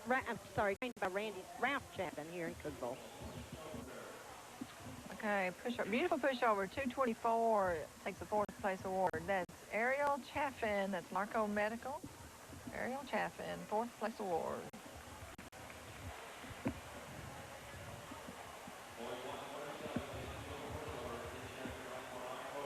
Let's see here. That does not look like Ariel Chaffin aboard. Looks like Randy Chaffin aboard, so. Maybe Ariel did the entries for them. Or they may have gotten their numbers swapped. A lot of times, when it's real easy to do, you come up here and you enter, and in that family's case, they've entered probably a half a dozen horses at least here tonight, and that they got all these numbers and go back, and it's hard to remember who has which one. Let's go for a break. Yeah, there we go. Let's take care of our underwriters and sponsors that are so good. We're going to look at some of these spots, so we'll be right with you in a minute.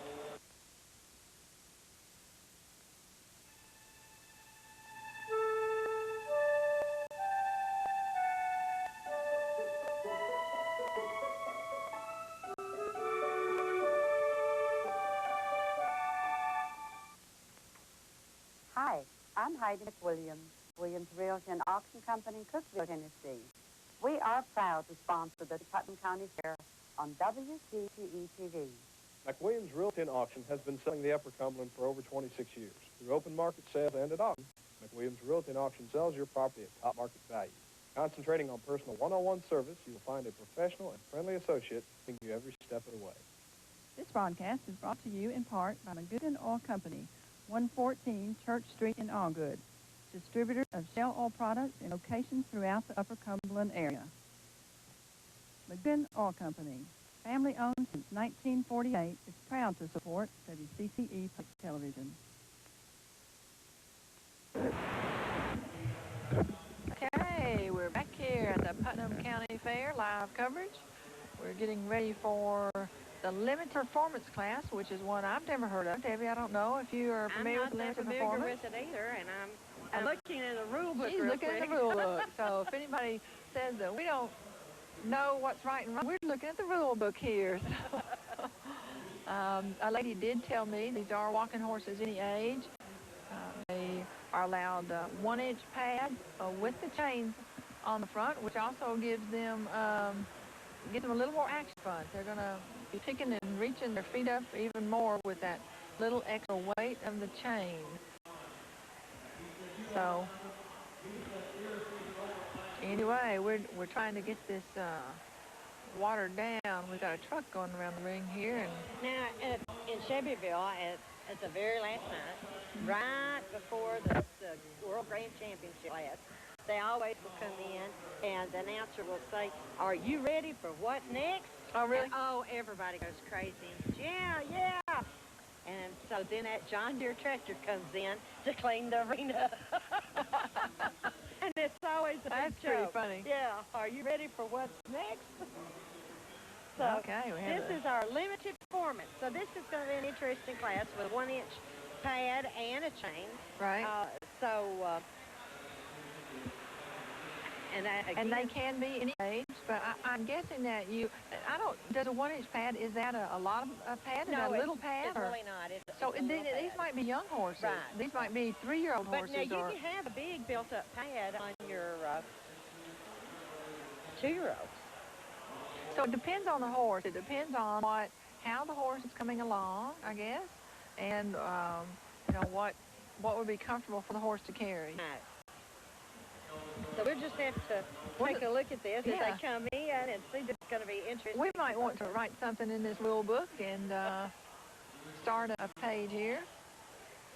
But we're not really sure what to expect from these horses, except that they will be the padded walk horses.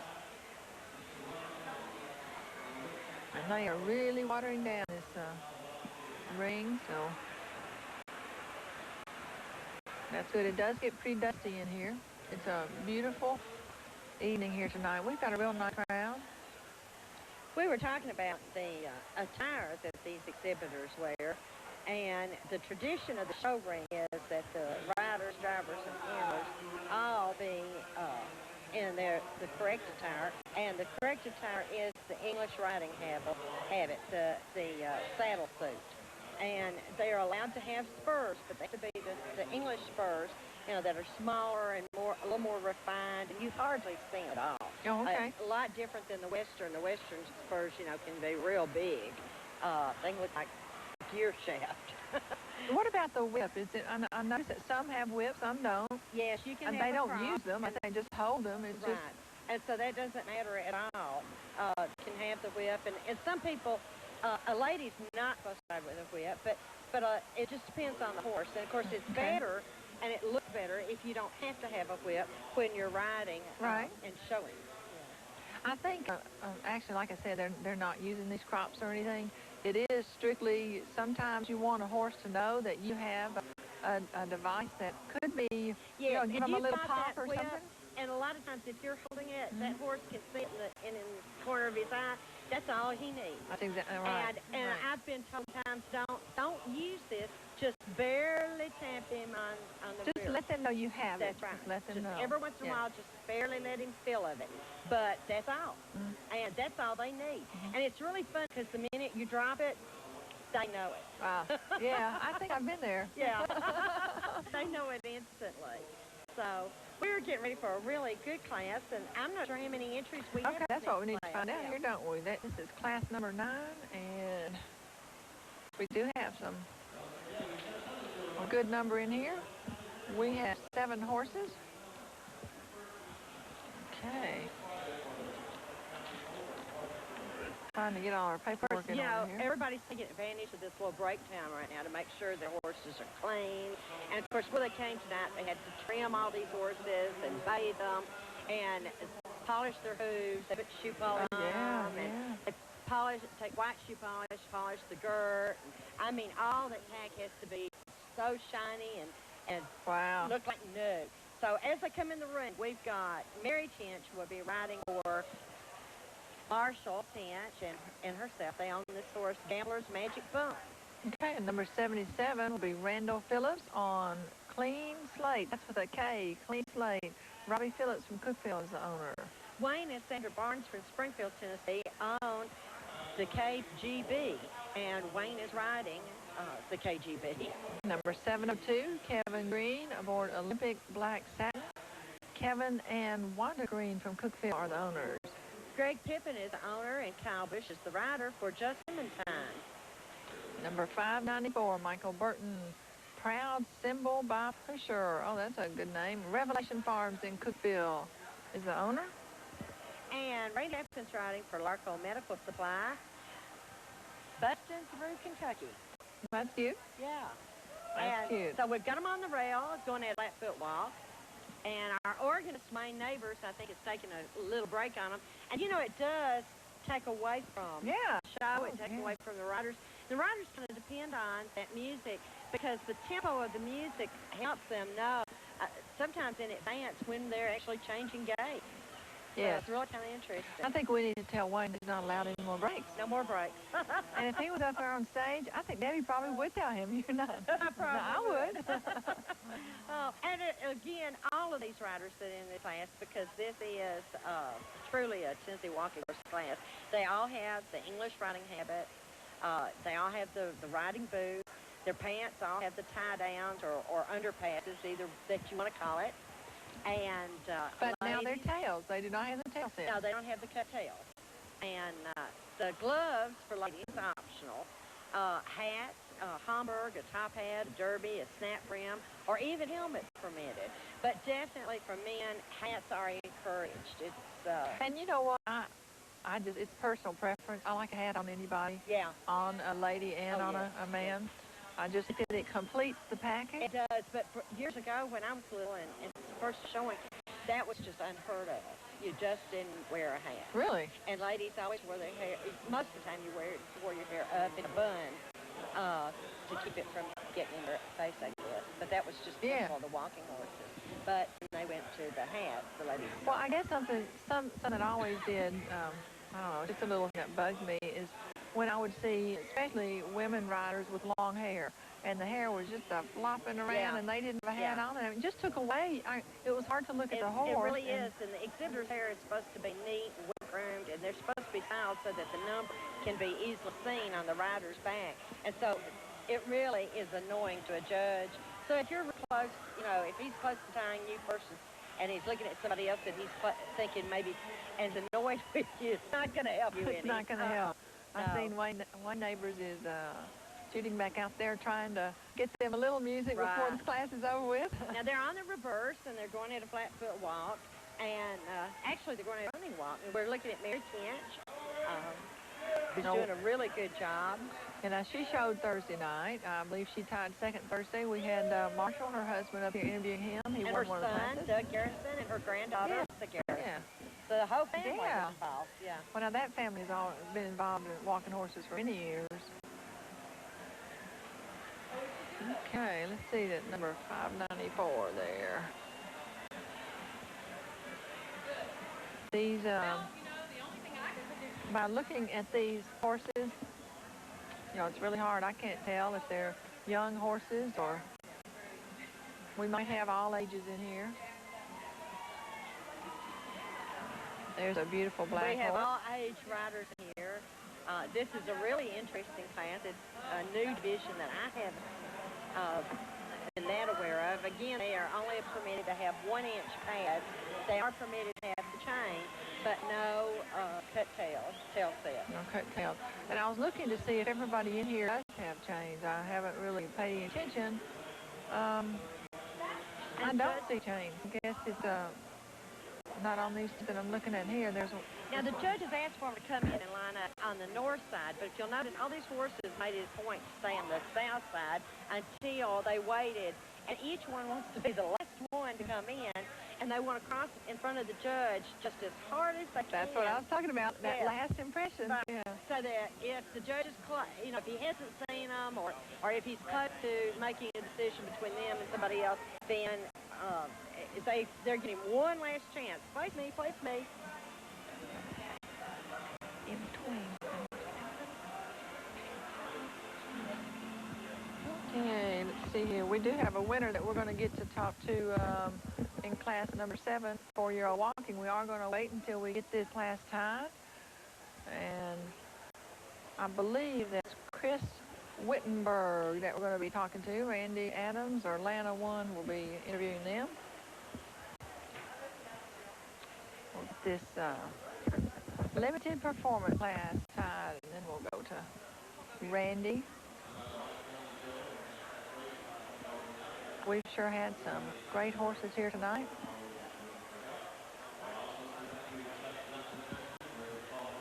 We're reading from book to sheet to book to... That's right. That's right. And we're waiting for the judge to come in and tell us how's going to place the next class.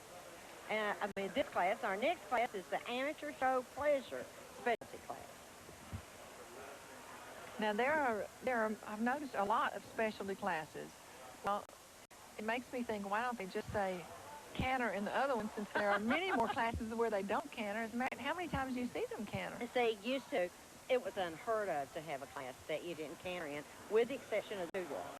Then they went to 2- and 3-year-olds. Then they started adding all these specialty classes for these people who couldn't get their horse to canter or on the right lead. And I think that's unfair. Okay, let's see. Are we trying to get a winner here?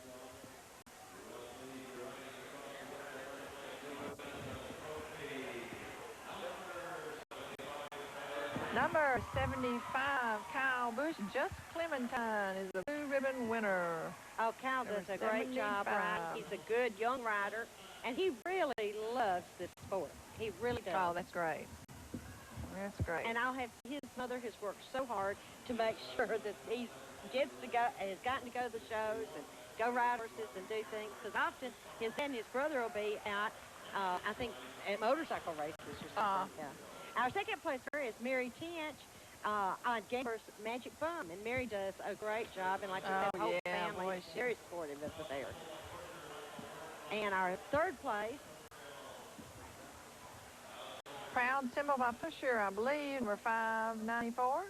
Michael Burton up. Michael Burton aboard. Riding for Revelation Farms. 77 is 4th place. Randall Phillips riding Clean Slate. That's a 4th place winner. Okay, and so Randy Adams has here our winner of the 4-year-old walking amateur specialty class. I believe it's Chris Wittenberg, and so we're going to go to Randy Adams and Chris.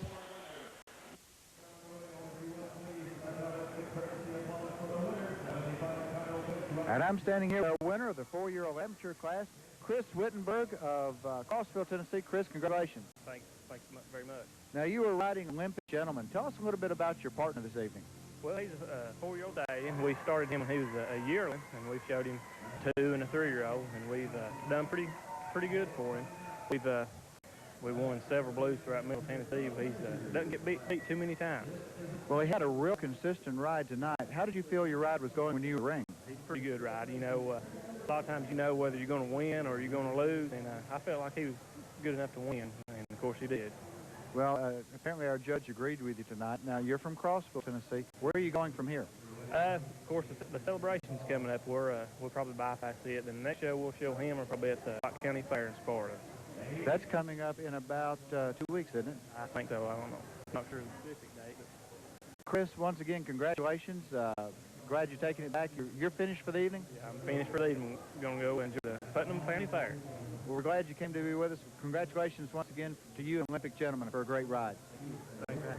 Thank you. Wait, back to you. Okay, we're getting ready for our amateur show pleasure specialty class. That's class number 10. It looks like we've got several in this class. All right, we have 7 again. All right, this is a really good class for the pleasure classes. This is the ultimate type of pleasure walking horse. And the judge is really looking because the emphasis here is placed on manners, quality, and the suitability to the exhibitor. And in the execution of the gaits, the horse must exhibit a natural animation and smoothness. A laboring or an unnatural way of going will really set against him, and it's not accepted in this show ring. The gaits are to be performed with a bold four-cornered movement, with the front legs moving. You'll have some elevated animation with a pronounced head motion, and the rear legs flowing through close to the ground and overstriding the front track. So this should display the soundness and responsiveness to the exhibitor, between the exhibitor and the horse. So this is a really good class. Those are the things the judges can be looking for in here. Okay. Now, they're allowed the use of certain action devices and pads in this class. Brace tails and humane tails are not allowed in here, so you don't have the tail set. Okay. But you've got the built-up feet in here. And that's really, and you can have the chains in here. So that's really important. Okay, let's see who all we've got in the class here. We have entry number 201. Doug Garrison is aboard Fortune 500. That's Marshall and Mary Tinch are the owners. And Connie Coggins from Smyrna, Tennessee is the owner. Bradley Bottoms riding Dollar Shadow. We have number 58. Mac Hollis is riding Haydare's Miss John. That's Beloved Acres in Lebanon, Tennessee. And Bustin' with Good with Stephen Carter up, owned by Buckwheat Johnson from Smithville, Tennessee. Isn't that a great name, Buckwheat? I love it. Number 355 is Beck Oakley, E.T.'s Resurrection. I like that. Paul Oakley from Lebanon is the owner. Revolution Farms from Cookville, Tennessee is the owner and the trainer for Kelty Sodas, who's riding Pushover Skyhawk. And we have number 63, Shannon Key riding Pushers Special Effects R&K Stables from Salina, Tennessee are the owners. Okay, all right. That's our class. We have a class of 7. All right. This will be a good class. Now, this is our amateur class, and again, the judge is watching. The head motion is really important here, and it needs to be in time with the horse movement. The horse is shown with a light rein in all of these gaits. They're never supposed to be really getting down in their mouth. You just absolutely don't want that. We have the braids on these horses.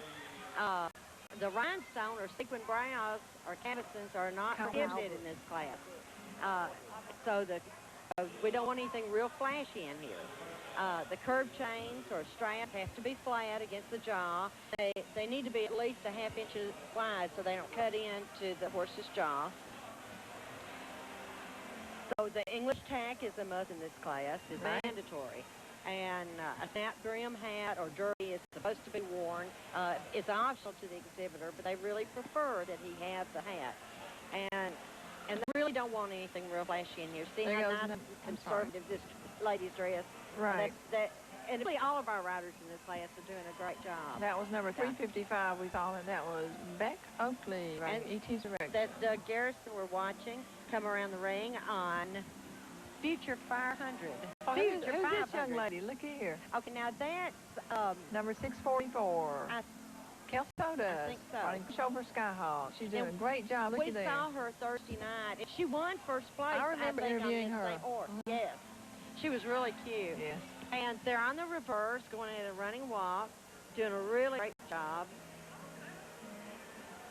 You were asking about the whips and props a while ago. They're not supposed to be over, they're really supposed to be short. They're not supposed to be over 4 feet long. Okay. And that's really important. And this lady, you notice, she's got a crop. That's what made me think of it. And she's just holding it there. She's not using it. That's right. She's just holding it. And that's all you need sometimes. Just let her know you've got it. And hopefully you never have to use it. There you go. You know, I just don't see that very often when they do use them. No. And they'll only use them when the judge isn't watching. That's right. That's right. Hopefully. Oh. And again, the criteria for judging this class is the slow, easy way of going, the gentle manneredness of the horse. These are the really important guys. Well, that one's really doing good. That's Doug Garrison doing a terrific job. There's several horses out here that look good to me. Beck Oakley on a really good horse too. And so, I mean, there's just really, this is a nice class. I really like these horses. And you know, you talk about the English attire and everything, but frankly, I'm not sure that I've ever seen a padded horse class with Western attire. It's always English, isn't it? I mean, if they are padded, it's going to be English, right? I'm like you on there. Isn't that pretty? Yeah. See? Oh, yeah. Looks almost like it's floating, doesn't it? And that's what you want. You want that smooth, glide feeling, because that's the ultimate. That's what you're looking for here. So that was a really good example. And the judge, again, he's judging them for confirmation and looking for all of those things we were talking about earlier, the pretty ears that are forward, the long sloping neck, the long sloping back, one a little, longer legs in the back than you have in the front. So we're looking at all of these things. So. And these horses, they will not be required to back up. They're just looking them over. Right. And they're judging them for confirmation, making sure that there's not anything about this horse that would be a bad example of the breed. Because if so, then I have to disqualify and ask him to leave.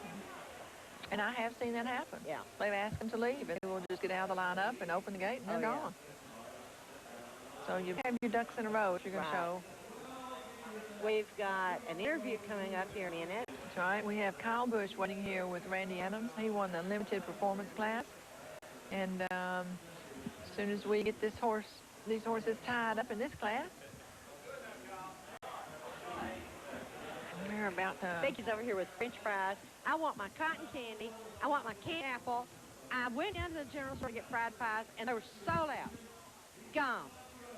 Period. But I did get a loaf of bread. I did get a loaf of bread. But I'm telling you, that little old general store is pitiful. Now, you ladies need to get with it and get that food down here tomorrow because they're out. Tomorrow?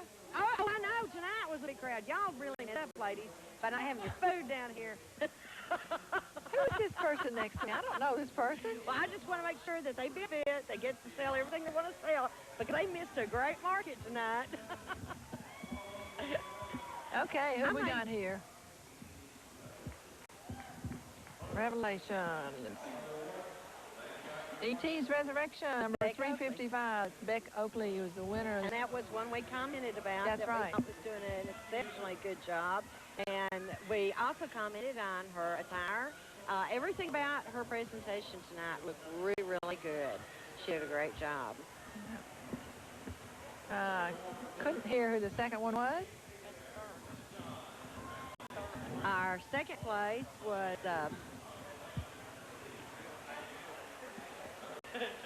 again, our first place winner was E.T.'s Resurrection with Beck Oakley up. We're just having a hard time hearing the center announcer. No, 201. That's the fourth place, 201. Doug Garrison taking fourth. On Futures 500, our third place winner was Matt Hollis with Adair Smith John. Fifth place, Dollar Shadow. Is Bradley Bottoms up, riding for Connie Coggins from Smyrna, Tennessee. And we're going to take a quick look at our first place winner as he takes a ride for Glory. And that was Becca, or she takes a ride for Glory. Beck Oakley riding for Paul Oakley out of Lebanon, Tennessee. Beatty Stables and Birdstown's the trainer on E.T.'s Resurrection. Okay, here goes the blue ribbon ride. And look how pretty he is, and his everything, just a perfect example. Just real good. That's beautiful. Real good. Randy Adams, again, has Kyle Bush with him. He won the limited performance class, and so we're going to go to Randy. With our winner of the limited performance class, Mr. Kyle Bush. Kyle, congratulations. Thank you, sir. I appreciate it. Now, Kyle's from Cookville, Tennessee, and he was riding Just Clementine. That's a 3-year-old mare? Yes, that is correct. 3-year-old mare. How long have you been working? This is her second show that she has made, and we've been working her, I guess, probably around 4 months, 5 months. She's coming along very nicely. You had a really nice ride tonight. Now, the class you were in is limited performance. That's a new class. Tell us a little bit about that. Yes, the class was added this year. It is a step between Park Pleasure and the padded division. It is, you're allowed 1-inch flat. You cannot have the big block, and you're allowed a chain up to 6 ounces. Well, so it's kind of in between a couple of the classes, and they put a place in there to let you work a horse with a little bit more equipment, and y'all did an outstanding job. What's next for you in just Clementine? Hopefully we'll go on to Sparta, to their fair show, and hope to finish up the season there, hopefully, in Byrdstown. Hoping that'll be it for this year, and then we'll continue next year, hopefully. Well, those are two really good shows. We also were talking about you've got a stallion you're going to show tonight. Yes, he is a 3-year-old as well. He's a padded horse. I'm showing him in the 3-year-old amateur tonight. Well, we know you got to go get ready for that. Congratulations once again. We look forward to seeing you in that class. Good luck. Thank you very much. All right, that was Mr. Kyle Bush, and ladies, back to you. All right, we're getting ready here for the Youth Western Pleasure. And we're going to turn this over to Lana Stockton and Randy Adams, if we can get him back over here. We'll get ready to begin here. We'll bring you this Youth Western Pleasure class, which is class number 11. Class number 11. We're going to get the show sheet here so Lana can tell you. Looks like we're going to have 5 entering class number 11 tonight. We've got Jamie Demps on Classy Little Babe. Haley Wisehart on Color Me Red. Haley's out of Cookville, Tennessee. We have Randa Brewer on Red Sunny Cody. Cody Brewer on Tennessee Doca. Jonathan Tade on Zips Bar Passion Monty. That's our 5 entries in class number 11, our Youth Western Pleasure. Well, we got some really good youth contestants. Jamie Demps and Classy Little Babe did a good job the other night in the county youth class. She hit a wrong lead. You can see Jamie right there, but she corrected and still placed in the class. Still placed in the class. She was second, so she'll be on that tonight.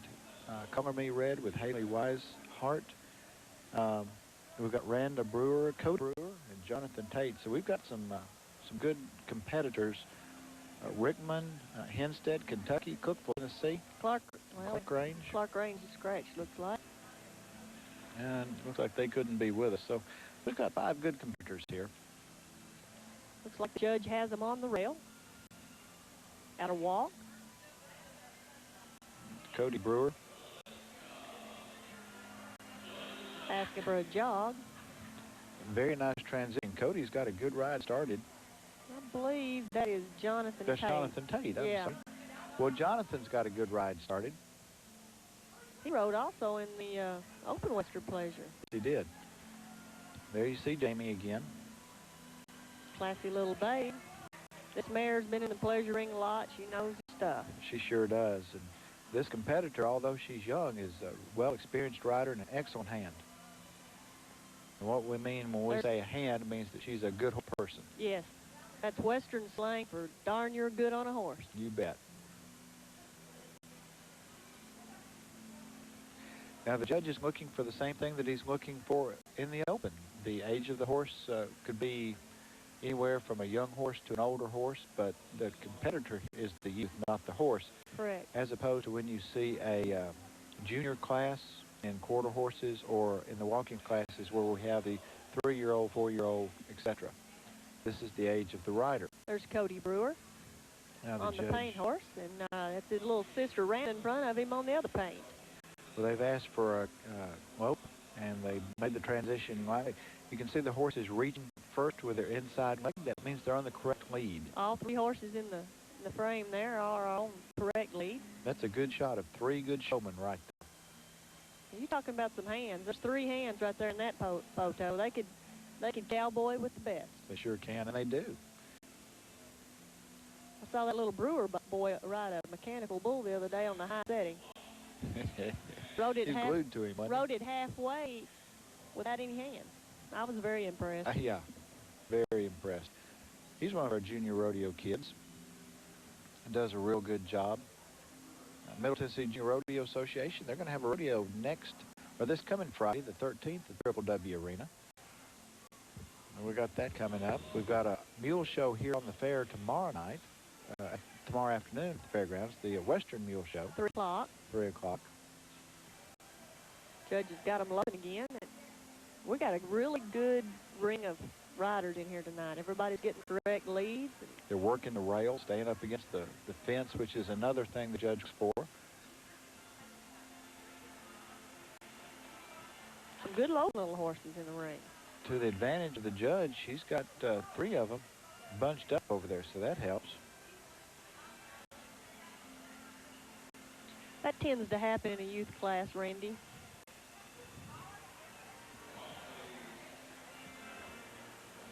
Brings them back down to a walk, and you could see a shot of our... We're only finding 4 competitors We're right missing now. Haley Whitehart. I know who Haley is, and Haley's not in the ring. We don't know if she disappeared. I thought we had about a minute ago. May not have. We're watching the monitor, so it's kind of hard to tell, but there you see Jonathan Tate and Bo Bar passing Monty. Bluegrass cowboy from up in Kentucky. Goes to the jog. Nice jogging little horse right there. And pleasure is just that. It's a pleasure to ride and a pleasure to work. That horse is working, as you can tell, off the bit. Responding well. And while it looks like our cowboy's not doing anything but sitting there, there are lots of buttons that he's pushing. He's got, he's using the weight in his stirrups and his legs, both at his knee and his ankles. There in the monitor now, that's Randa Brewer. Randa will ride daylight to dark. And it shows in the way that she sets the horse properly in their seat and in the conditioning of her horses. It's a good shot of Jenny. Classy little babe again, getting a good ride tonight. I'd say we'll be seeing her in the winner's circle somewhere. Well, our judge once again has the work cut out for her. There's a shot of Jamie and classy little babe head on.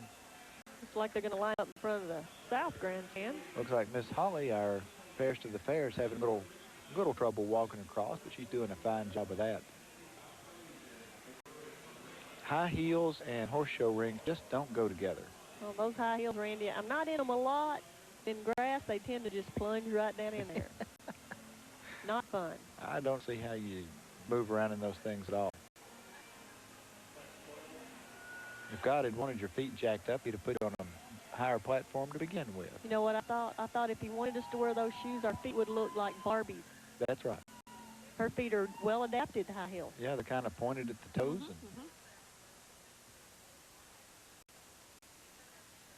Our judge is asking our contestants to back, and they do that with light rein pressure. Some leg pressure. Some horses are cued with a forward leg pressure and cue the back. You just kind of slide your feet forward, put a little pressure in the stirrups, and back they go, which is really a nice way to have one trained. There's your 4 contestants. There's Haley Weishart. Don't know if she ever made the ring or not. Haley's a contestant that rides the walking horses as well as Western horses. She could have had a couple of classes just right back to back. And let me tell you, she can jump. You know, the rescue race, you don't see very many girls jumping. Right. But she can. She jumps. She can do a good job of it. Well, unfortunately, we don't have a rescue race to show you tonight. When we get, as soon as this class is placed, which it's fixing to be, we're going to go to a break for our sponsors. And whenever you're in town, see these sponsors, thank them for you, because they're the ones that bring your division to you, WCTE, and we appreciate them very, very much. Looks like the judge is finished. She's got it, too. And let's see who we got.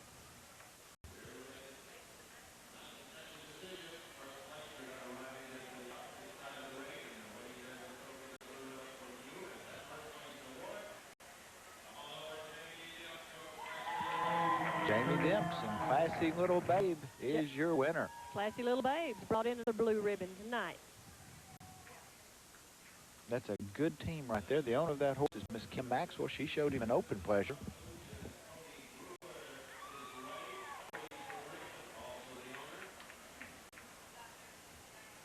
Cody Brewer on Tennessee's Doc Illusion, 2nd place in this class.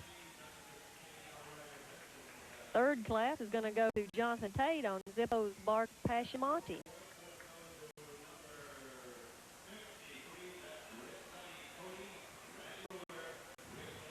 Fourth place goes to Randa Brewer on Red Sunny Cody out of Rickman, Tennessee. It looks like Miss Kim Meyer just became It's not going to have somebody come out and get your trophies and stuff in a quarter horse class, but the trophy was too big for Jamie to take her lap and hold on to it, so Aunt Kim's going to come out and get it. Aunt Kim's a good one. She is a good one. She's a top hand, too. Top hand. She works a lot with Miss Jamie. She's had this horse slick as a ribbon. I saw her up there at the barn scrubbing on little today. There's always lots of good help behind the scenes. And there we go around the ring. Here comes Jamie Dents on Classy Little Babe on her victory lap. Oh, look at that beautiful tail on Classy Little Babe. That beautiful blue ribbon. Glistening in the show light as our champion cowgirl takes her victory lap. Gives a little pat on the neck. Well done, girl.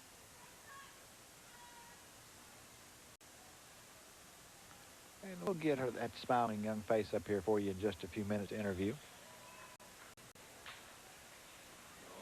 There you see the owner of the horse congratulating her, Miss Kim Maxwell. We're going to a break for our sponsors, and we'll be back for more action at the Putnam County Fair in just a few minutes.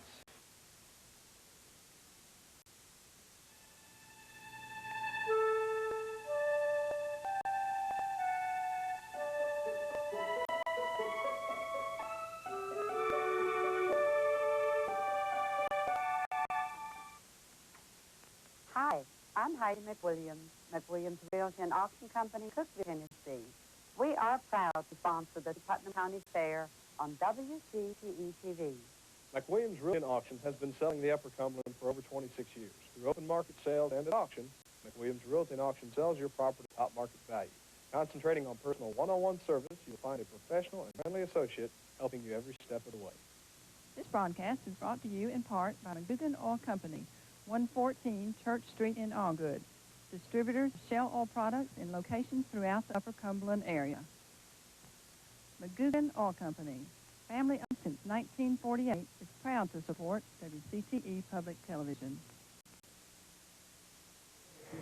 Okay, I'm here with Jamie Dent. She has won the Youth Western Pleasure. First of all, congratulations, Jamie. Thank you. You really made a great show, and your horse was so controlled. I have a feeling you've been working him a lot. Yeah, I've been working her almost about every other day. Okay, and also I have the owner of that horse. This is Kim Maxwell, owner. Congratulations to you, too. Thank you. I'm very proud of her. I bet you are. Are you all friends? Yes, we are.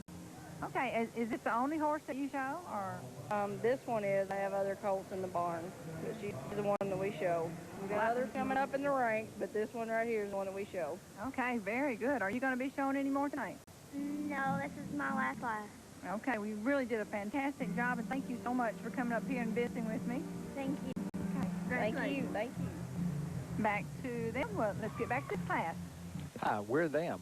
All right. Hey, Randy. Hi, Becky, how are you? I'm fine. How are you? Welcome to the fair. Well, thank you. Again. I'm trying to get my mic set here. Yeah, I'm glad to be here. We are going to talk about the Youth 17 and Under specialty class. Okay. Walking specialty. Now, these are our youth contestants for 17 years and under. We've got 5 contestants. Number 145 is Rebels Gold with Rachel Huddleston. Randall Phillips is the trainer. Harold Jackson of Cookville, Tennessee. And entry number 659 is Danielle Collar on Wild and Woolly. I think my mic's coming in and out, so let's read the rest of it. It is coming in and out, so we'll go with Danielle Collar on Wild and Woolly. Beatty Stables of Birdstown, Tennessee is the trainer for McWilliams Realty of Cookville. Commands Lucky Touch number 382, Nicole Criswell. Beatty Stables of Birdstown once again training for the Larry Criswell family of Cookville, Tennessee. Number 568 is Irrational with Haley Weishart. Beatty Stables of Birdstown once again, and the Bob York family of Cookville is the owner. Some Kind of Dangerous, and Dustin Bowles up. Dustin Bowles is the owner and the trainer from Clark Range, Tennessee, and their number 71. So that's your class. 5 contestants in our youth 17 and under specialty class. Some great riders in here, I believe. We've got some really, yeah, I don't know. It seems like it's coming in and out. I don't know if it's my headset, if it's the mic, but you haven't had any problems until now, right? It's all my fault. Actually, we had, Atlanta had a little trouble with that mic kicking in and out. So, I think yeah, I could have been real mean and said, yeah, it was fine until you got here. But no, we're not going to do that. Well, thank you so much. You're so kind. Maybe I'm sure somebody will come check it for me. Anyway. I think you know to get to work on that. I bet I can. Bet you can find somebody. We've got a really good class doing a good job working. They are working with built-up feet. Being a youth specialty 17 and under, the horses are working, doing a very good job on rail. Now, this is a walking horse, so are you a little out of your element here? Just a tad, but I have a tremendous appreciation for the breed and the horses and the athletes, both the two-legged and the four-legged in this sport. Your walking horse came from the pleasure riding. It's a different subcategory of horse because they move different than our quarter horses do. And that gives you that great gliding motion. It's a back and forth motion instead of a side-to-side motion. And our youth riders obviously are very well trained and doing an outstanding job.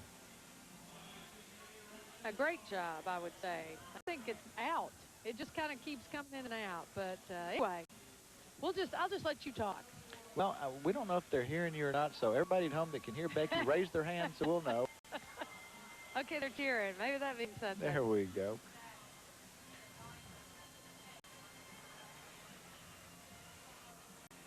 So have you had a good night? We've had a very good night. It's been a great show so far. Lots of good competition. We've had a chance to talk to a lot of our winners and get a little insight to what they're thinking about and how they feel when they're in the ring, which is always a lot of fun.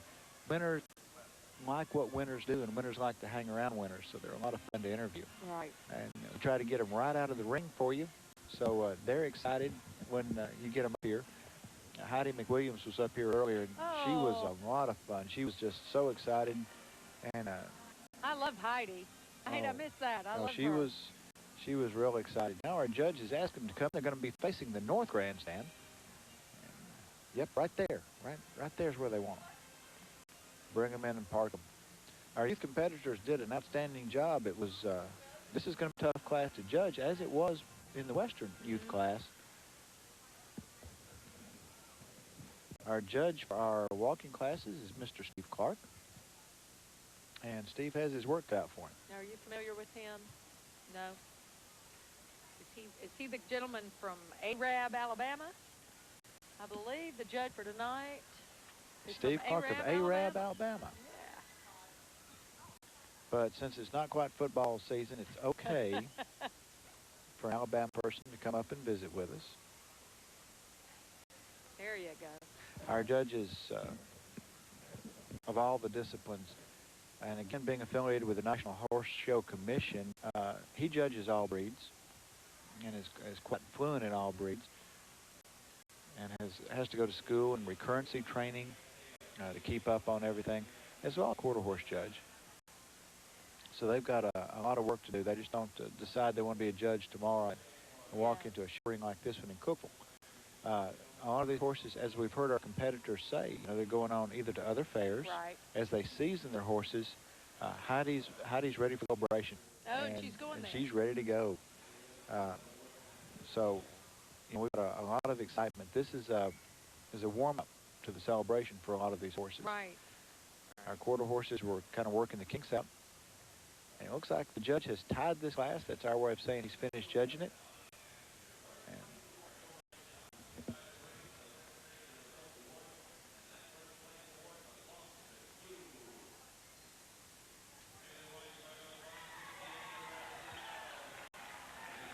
Haley Weishart, number 568, and Irrational, brings home first in that one, and she did a fine job. Beatty Stables of Birdstown, Tennessee was the trainer. Bob York family of Cookeville is the owner of Irrational. Second. Our second place winner was number 659, Wild and Woolly, Danielle Collier. Beatty Stables, again, the trainer for the McWilliams family of Cookeville. 382 comes in second. That's Commanders and Lucky Touch and Nicole Criswell. Beatty Stables, again, that's the trifecta for them, and the Larry Criswell family of Cookeville is the owner.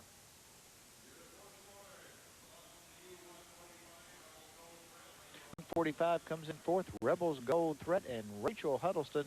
Randall Phillips of Cookeville is the trainer for Harold Jackson of Cookeville. And fifth goes to Some Kind of Dangerous. Dustin Bowles, the owner, rider, and trainer of Cook Clark Range, Tennessee, number 71. So we were missing Haley Weishart in our youth Western pleasure. She was getting ready for this class. Right. We knew she was around, and there she takes her victory lap in a beautiful job, Irrational, and Haley Weishart. Beautiful lady, beautiful horse, and a beautiful blue ribbon to set off the pair. And we hope to have us in just a few minutes for an interview. I think Suzanne's gone looking for her, so... And it sounds like... I believe I'm coming back we've alive. got you back. I think my mic is back. I don't know what happened. It was like I kind of went away, and now I'm back. Well, whatever revived it. I don't know, but it's nice. Pour a little caffeine into the mic. Maybe that was it. I'm afraid to move the wire, but I believe it is back. And there's Midway. That looks, it's cranking tonight now. I'm telling you, I went down there, got a crowd here tonight. Got a sweet tea from one of the food booths, and it's a great crowd. And really she did have some French fries until I found her. Yeah, I know it. Well, you didn't get many of them. You had to go do that interview, so I took care of the rest. Well, this is the Western Shod class number 13 coming in next. Looks like we're going to have 4 contestants in this one. All right. And since you've got a mic, tell me who's up in this class. I'll tell you who's going to be in the class. Absolutely. One of my favorite people, Dr. Tom Willis. Love Dr. Tom. He's entry number 62 on Push It Sister. The owner is Dr. and Mrs. Tom Willis of Cookeville. And right now, as we're preparing for this class, we're going to turn it over to Suzanne. Okay, I'm here with Haley Weishart, who just won first place youth 17 under walking specialty. Congratulations. Thank you. I also got to interview her on Thursday night. Let's see, your horse won with another rider. Is that correct? I sold him to my best friend. Sold him to best friend, and a great horse. And was it the first time that she had won on this horse? First time she'd won. Okay, you made a really good show tonight. You are probably used to winning. That horse is so nice. I just bought him, so yeah, I got him from Heidi McWilliams. Okay, well, we interviewed Heidi earlier tonight. We know she's always got good horses. Yeah. No wonder you won the class, and there was some stiff competition out there, too. Yeah, there was. Are you going to show any more tonight? Yes, class 14, 16. Okay. Well, we're going to look forward to you in those classes and might be interviewing you again. Again, congratulations. Thank you for coming up here. Thank you, too. Okay, bye. Back to the class. All right, and this is the Western Light Shod Specialty class. Also in the class is entry number 60, Dan Tamristino. He is the owner and trainer and rider from Crossville on Flamingo Ruby. Also, Ed Henry is up on Apache's Easter Lily. He's the owner, rider, and trainer from Monterey, and number 224. Mary Choate is on Midnight Firewalker, number 84. She's the rider and owner from Cookeville. Well, this is the Western Light Shod, and light shod is referring to the weight of the shoe. All the horses have on approximately the same weight shoes, so that limits the action that they can have in their legs to being the same. And they're in Western attire. And what are they walking horses? These are walking horses. Okay. Under Western saddle. Okay. In Western attire, which is not uncommon at all. Lots of mail was delivered through the Upper Cumberland area on walking horses. And they rode Western saddles to get more things to hang their mail bags on. And great looking horses. You got that all-day ride, and you got all that feel that you get with a Tennessee Walker. And there you see some of our contestants. I believe you've seen a number of them. Looking for Dr. Tom. I know he's in there. I think he's got on a red shirt or something. He was flashy coming around looking. the far end he right was now. Flashy looking. Unfortunately, our walking horse contestants keep their numbers on the back. Our Western contestants keep them on the side. Yeah. So we can act like we're a little smarter. Yeah, it's a little easier to see them, isn't it? The headset is up a little higher here than it is in the Western Pleasure class, which is what we're looking for. You actually will get a head bob, which is just fine. Light shod, you don't get a lot of the knee action that you would with a built-up or with a heavier shoe. Right. But this class actually goes to the heart of a walking horse. They were a pleasure horse. There's Dr. Tom. a pleasure to ride, a pleasure to work on. That's the whole foundation of the breed, and they have kept that integrity throughout the years. I like this class. This is a very cool class. Now, did we have one of these on Thursday night? Didn't we have a... Yes, we did. I thought so. Yes, we did. In the county show. Had a good time that night. That was fun. Yeah, we did. And now, have you been here all day at the fair? Have you been announcing some earlier in the ring? No, I kind of bowed out of announcing the goat show. Okay. I've never announced a goat show. No? Nothing against our goat contestants. Right. But it was a bad job. Yeah. I guess it was really a bad opportunity. No. And I appreciate Kim Maxwell offering that to me. I really didn't know she was asking me to announce it or whether she was just calling me the old goat. Oh, there you go. Sure. You might have gotten confused. Right. It's your responsibility. Right. So, you know, I didn't want to get confused with the contestants, so I just didn't come out. Yeah, yeah. Lots of events that happening here today. We want to remind people tomorrow is Family Day. No entry fee to get in on Sunday. And then at 3 o'clock, they're going to have the Western Mule Show. Oh, tomorrow. Right. Okay. Wilson's Triple W Arena puts that show on. It's open. If you've got a mule, bring him on out. Very cool. But Suzanne's going to be throwing her mule in the coon jump. We talked about that a little bit earlier. That's right. And Triple W puts on a lot of these shows all over the place. And we're happy to have them right here at the Putnam County Fair. Absolutely. They'll have all kinds of mule races and powder puffs and powder puff races. And the only real rules in a mule race, we've got a mule race coming up here in just a few minutes, is that you don't get inside the barrels. You stay on when you cross the finish line. Oh. Other than that. That sounds like that'll be exciting to watch. You want to do. So that'll be tomorrow. Well, we've got a mule race coming up at 17, and Wes Robertson and Big Nasty. Oh, he'll be. Now, he won the other night. We didn't say Wes was Big Nasty. We said he'll be riding Big Nasty. So tomorrow's Family Day. Remember, 12 to 1, you can get free ice cream. There'll be hot dogs and drinks free for the kids. You can bring a family picnic. There's going to be face painting, clowns, fun. And it looks like... And I believe we've got our winners there. Dr. Tom Willis. Yeah, coming first. Way to go, Dr. Tom. Owner and, well, actually, we need to put Martha as the owner along with Dr. Tom. On Push Sister. And Midnight Firewalker came in second with Mary Showed Up. Another Cookville, Tennessee contestant.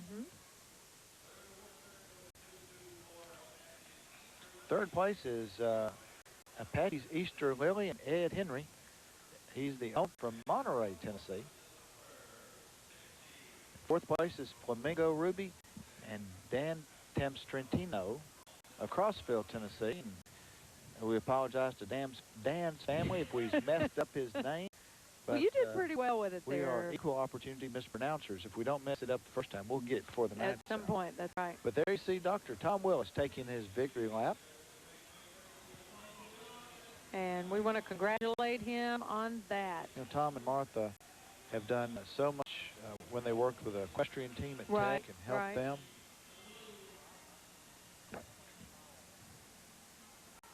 Beautiful horse. He's doing a great job riding, that's always, and really, really proud for him. All right, I guess coming up next is the Youth Park Pleasure Specialty, and Debbie's coming back on board. Good.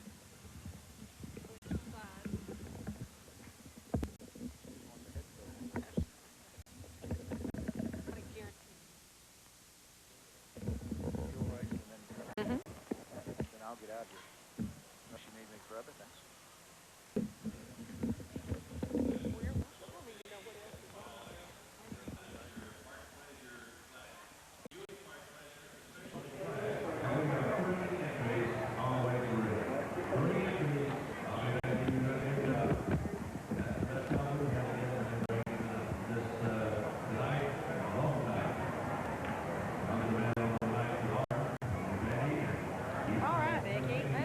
Is your mic back? My mic is back. My mic is is fine. Hey, how are you? I'm fine. How are you? I'm glad. good. I'm good. Yeah, you know, I had a little delay getting here, but I'm here and we're ready to go. I'm so proud. It's about time. All right. I can't do this without you. Well, I was missing you really bad, so I just said, hey, I got to get down there. And I'll tell you, I've had some of the best help tonight I've ever had. It's pretty good, isn't it? Suzanne Bastille and Lana Stockton, Randy Adams. It's been good. It's been a show. Yeah. Yeah, boy. Well, y'all didn't even miss me. I know you didn't, but Yeah, we I did missed too. being here. No, we did. I said we can't do without me. All right, here we are, the Youth Park Pleasure Specialty Class. These riders are 17 and under. All right. And so we got 3 entries in here. Yep, so we got the really. Garrison up on Commander. Now, that whole family's been here tonight. Her Really? grandmother Mary was in the class early and took second place, and her daddy was in here, and I don't remember what ribbon he got. And, I mean, they've all been in here. Wow. And for the other night, they cleaned house, too. So Lisa Garrison up on Commander's Parade. Number 200, Marshall Tinch is the trainer. Barbara Tetrall of Cookville is the owner. Haley Weishart is up on Mark of a Bum. Number 564, Randall Phillips is the trainer. And Donna and Bob York of Cookville are the owners. Kim Sodas will be up on Threats Pride of Texas, number 644. Revelation Farms of Cookville, the trainer and owner. So there you see our 3 contestants, and this is a Youth Park Pleasure Specialty 17 under. And won't you tell us a little bit about that? Okay, now this is our Park Pleasure class, and in Park Pleasure, the horse is supposed to provide a pleasurable ride that should typify the horse that you could ride on a broad path in a park. Emphasis is supposed to be placed on manners, quality, and suitability to the rider. And in the execution of its gaits, the horse should exhibit some natural animation and some smoothness. A laboring or unnatural way of going would be heavily penalized, Becky. So it should display soundness and responsiveness to the rider at all times. And so this is a real easy way. And this is truly the horse you would ride in the Sunday afternoon park. The Park Pleasure horse is allowed to have pads. And that's our little Sodas girl there. Then they're allowed to have the pads, the brace tails. They can have the brace tails. Now, some of them, I'm sorry, the brace tails, the humane set, or the action devices are all prohibited. They can't in have this it, class. Yeah, but they can have built-up pads. And so you'll see everything that's typical of the walk horse in here.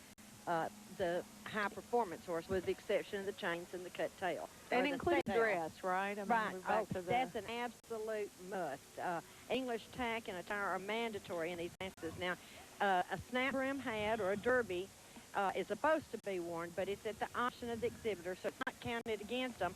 However, if they don't, just like Lisa, their hair is supposed to be, pulled back and real neat so that it's not in the way or hiding their number. They just asked for this class to already come in and line up. Oh. He's already got it placed.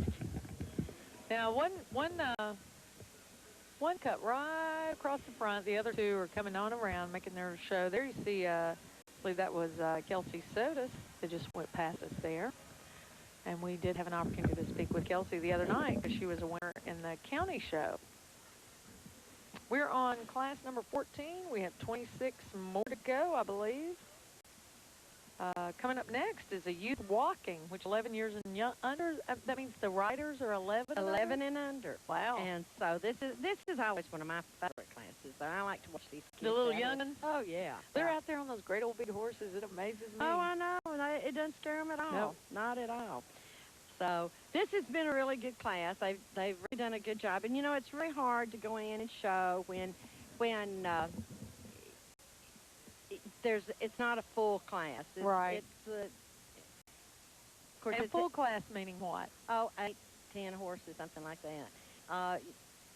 It's a little harder when it's just the 3 of you. And the judge doesn't give you a lot. Of course, he gets a better look at you, but he doesn't give you, a class like this, he's going to go Right. boom, boom, boom, Right. judge it and get it over with and come on out of here. Make up for lost time. All right, first place is going to go to Lisa Garrison in first place here on a horse trained by Marshall Tinch and owned by Barbara Tetro, I believe, or Tetrich of Cookville. And that Commander Parade. Second is going to Haley Whitehart on Mark of a Bum. Donna and Bob York of Cookville, the owner. Randall Phillips, the trainer. Coming in third will be Kelsey Sodas on Threats Pride of Texas. Revelation Farms, they are the owner and trainer. And I believe we'll have an opportunity to see Lisa take her ride for glory here in a few minutes. That's Kelsey Soda C going out there, our third place winner. And here's Lisa. Going to take a ride around the ring, I bet. It's a little different having Cousin Wayne out there in the middle. We don't get to hear the organ music as strong right here on the stage. Right. And it's hard to hear Drew Huppines, I guess, so we're having to hard. Make sure to repeat those winners. And we apologize for some that we may miss, and because we certainly didn't do that intentionally to anybody. We can't turn it over to them because we're not hooked to their sound systems. So now in this class that we just watched, it was open to youth exhibitors 17 and under, and the next class, the exhibitors are 11 and under, and typically they're supposed to be on walking mares or geldings, not any studs, and also they're be required to canter in this next class either. So oh, okay. So that's good. They used to have to, but at that age, yeah. Oh, yeah. wow. But they don't do that. You had to do that? Yeah, we had to do that. Yeah. I don't think it's fair. You don't fuss about it? Oh yeah, I've fussed about it all night.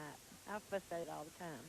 Woo! That was a ride right there. We took a big turn around there. You see some folks watching the show. Got a pretty golden glow to it. Yeah. And I think we've got an interview coming up here in a minute. Is this Lisa Garrison coming up here with Suzanne? Take off.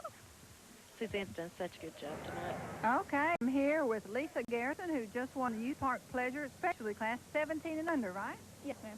Congratulations. Thank you. And I know Lisa's face because I interviewed her on Thursday night when we had the county horse show. And tell us, I believe you at least won one that night. Tell me about which class was that? I won 4-year-old and under Park Pleasure Specialty and Youth Park Pleasure Specialty. You've had a lot of experience. Now, tell us who your grandfather is. Marshall Tench. Well, I think everybody knows who Marshall Tench is. He's always got good horses. And who owns this horse that you're riding in this class? Barbara Chapel. And, okay, and his name is it Commander Paradise? Command Parade. Command on Parade. I couldn't read the writing. I'm sorry, but I just love these names, and you were so good up there. Your horse was good, and I told you the other night, you just look so nice and ladylike riding them. So, again, congratulations, and thank you for coming up here. I hope to see you up here again. Thanks. I'll be up in another class tonight. You will be in another class. We'll look for you, and we'll be cheering for you, okay, Lisa? Okay. Thank you. Bye. The show. Thanks, Suzanne. Great job. She's doing a great job. She really has.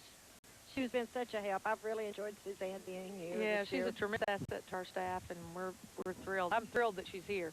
Now, this class is one that I know people have been waiting to see at home. It's the youth walking 11 and under. And we only have 3 entries in this class tonight, Becky, and actually I only see 2 in the show ring, so we're still waiting on 1 more. Okay. Marcy Ellis is up from Crossville, Tennessee, riding for Kim Davis. Eb Stormy Blue Bayou. Lauren Davidson's supposed to be in here. Okay, I think I just saw a third one come in. Okay. Maybe? No. Riding for Lauren Davidson from Cookville. This is the one. Oh, I think that's our class. I think you're right. I think we only have 2. Yeah. 195 was in here, yeah. Yeah, those Macy Ellis and Lauren Davidson. And this is a Tennessee walking horse youth amateur class. The riders are 11 years old and under. And so this is a really good class. It's but like I said, we've only got the 2 in here, and so the judge has already asked for them to reverse and continue on the rail at a flat foot walk. And you know, these are really, really good horses, and they're really doing a great job. And it's sad because we don't have more entries in here, because I'm sure they still would have tied just as high, right, with other horses in here as they will with just the 2 of them. I tell you, the crowd loves this particular. Oh yeah, this is a favorite to see such little bitty people on such great big horses. And I think Macy is the one we're looking at right now in the blue coat, and then this is Lauren Davidson. And these little kids now, they're on horses that have to perform with chains, to add dimension to their performance in the ring. These are our high-performance horses, and they're shown in pads. So, of course, the pads are all in regulation with the rules, and the padded horse is shown with braced tails, and so this is our high-performance horse that we've been looking for all night. And the riders are doing a great job. Oh, yeah. They're just, it's amazing. And he's so young. Right. And now they're going at the running walk, and the running walk is the same as flat-foot walk, only it's additional speed. And the horse exhibits that smooth, gliding, overstepping, four-cornered gait with a greater stride and a little accelerated head motion. The running walk is free, and it's an easy gait. But the horses are exhibiting an exaggerated, a little exaggerated step compared to what it was in the flat foot. But any hesitance that they should have, or any tendency to break or to miss a step or not be in that rhythm that we see so consistent with the horse we were just looking at, is counted against them. So consistency is a real important part of this. And there you see they've been asked to line up, I believe, on the south side of the grandstand for the judge to take a look at them there. And it looks, with something like this, when you get into that kind of, what did you call that, flat foot? What'd you call that? Flat foot walk. Yeah, okay, Yeah. when you get into that, is it real hard to keep them from, like, wanting to go fast? No, No? they're so used to that. That's how you work them most all the time. Really? Yeah, always in, a flat foot. And then you'll work them in a running walk a little. Is But that you don't- faster? Yeah. Dan? Oh, yeah. Okay. It's the faster, more exaggerated step than the accelerated step. Okay. Yeah. You'd think I'd remember this. You've got to figure this out after how many years now? Oh, you've got it. You got it. I don't know. You're just asking interviewing questions. Oh, well, there you Yeah. go. Inquiring minds want to know. That's right. And so you're prompting me. Well, it just looked, I was watching them, I was thinking, okay, they're going to take off here in a minute. They're just going to go. But they don't. They just stay real steady and move right around the ring. So, did you find a candy apple or something down there? No, I went down to, and I don't even remember the name of the booth. It's so good. You told me about and they had the best hamburger, and you're right, the hamburgers they make Grilled, them. aren't they, on Yeah. little patties, and they fry the bread? Oh, and yeah. I mean, it's the good kind. It's one of the first ones when you come Yeah. in.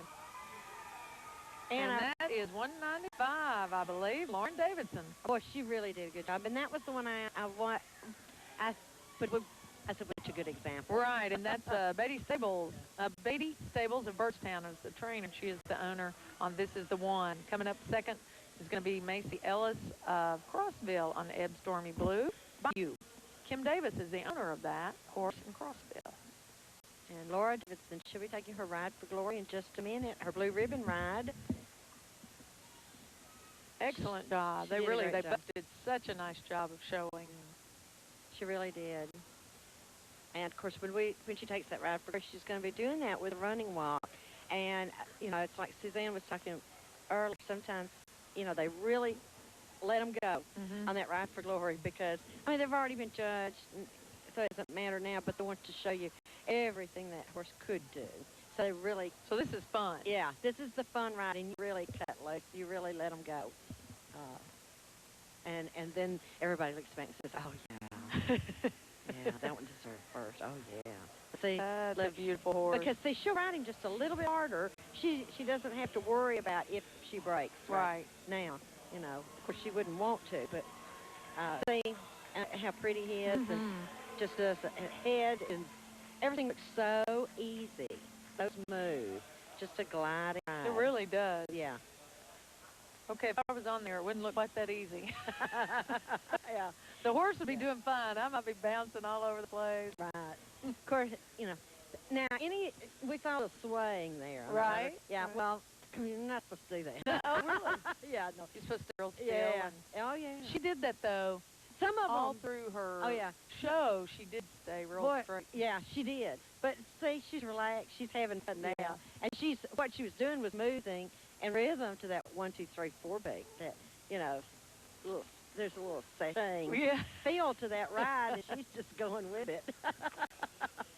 Okay, coming up is the Youth Country Pleasure Light Shot 17 and under. All right, our riders are 17 and under. All right. And these are our country pleasure light shod horses. And, of course, we talked about these earlier tonight. These little sheep are so little and so fine. And we've got a real cute rider just came in, pretty Western attire. Oh, yeah. So they can come out in Western attire in this because it's a country pleasure? Well, yes, they can. I think, actually, you're supposed to have Western attire in any class unless it's specified Western attire. But they're not, they're not going to say anything, do anything here. Here's Tom. Good. Suzanne's we're gonna have an interview here in just a few moments with Dr. Tom Willis. Yes, he does. He was the winner of the Western. He always does pleasure. Such a good. A few minutes ago, but we'll. Kelsey are we still Soda. waiting for folks to come in? I think so. We're looking at Kelsey Soda in the blue coat. Okay. We interviewed her the other night. She did such a good job, and I think that, in fact, that in this class, I think she took first place. Yeah, there's Kelsey right now. Let us tell real quick who's in this class, and then we'll come to Dr. Tom Willis right after that. Kayla Bilbrey on Juniors Prop Threat, number 48. Haley Wisehart on ET First Lady, number 5564. Lisa Bilbrey is the owner of the first one, Juniors Pride of Threat. Haley Wisehart is the trainer, and Bob and Donna York of Cookville are the owners of ET First Lady. Stephen Carter of Smithville is the trainer. For Jonathan Carter, he's up on number 63. Yonder She Comes. And Buckwheat Johnson of Smithville, Tennessee, the owner. Again, Kelsey Sodas, who we saw earlier, is up on Pride's Threat of Texas. Revelation Farms of Cookville, the owner and trainer. And Dustin Bowles is up on Red October. Ralph Chapin is the trainer, and Margaret Chapin is the owner from Cookville. So that's this is our youth country pleasure light shod 17 and under. And they're doing a great job. They're having a lot of fun. And I'm kind of sitting here looking and brushing up on the country pleasure light shod rules because I may have made a statement that I shouldn't have made about the Western wear. You can. And I just want to look. I don't want to offend anybody. Well, we'll hear about it if you do. I know. And so I'm looking because if I need to do some backtracking, I'm going to do it right now on the air. Okay, did they ask them to reverse yet, or are they still? And, of course, all these horses, every walking horse class, they always enter the ring at a flat foot walk. And when the gates closed and the last horse comes in, then the judge goes ahead and calls for the gates in the order of flat foot walk, running walk, flat foot walk, and canter, and then back to a flat foot walk. So everything comes out of a flat foot walk. You always start with that. You always end with that. And then, and of course, they do this both ways of the ring. And a workout could be held at the end of a class if you've got a close tie between first place and second place winner, or that he'll call for a workout and just work those two horses by themselves. All right. I believe there you see Kayla Bilbrey on Juniors Pride of Threat. Kelsey Sodas right now on Pride Threat of Texas. And doing a very nice job. Everyone's doing a great job in riding here.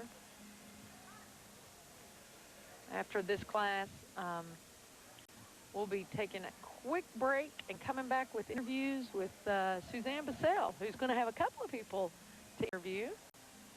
So stay tuned. We've got lots of great shows coming up for you, great classes coming up. Right, Debbie? Yeah. This is, coming up next is the mule race. I think Randy's coming back for that one. She'll let Suzanne do that. She loves those mules. She's showing her mule, I think, tomorrow or something. I don't know. I'm confused by it all. Who's doing this? Suzanne's got a mule. Did you know that? Some kind of jumping mule. No. I think she does. She's got a horse, but I think she's got a mule, too. Yeah, she's got horses, but she surely isn't going to show a mule. Maybe somebody else is going to show it. I'm telling you, I think she's got a mule. I'm going to be in trouble for saying just what I think. Surely she doesn't have a mule. I'm going to ask her.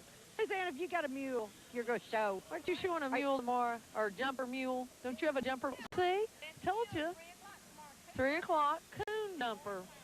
Coon jumper? Coy Flowers will be showing He is a coon jumper? The mule's a coon jumper. But you're not going to ride him. Oh, you don't? You hand jump them? You lead line them and jump them?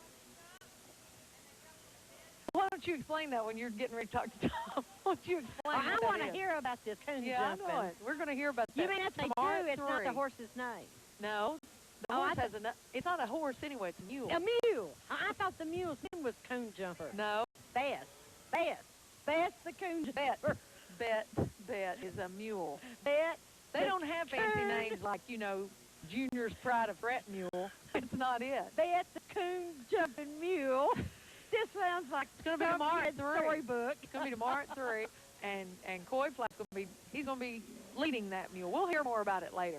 All right, we're getting ready for the winners here. I'm sure I'm going to hear a lot more. I'm sure you are. We just have so much fun here.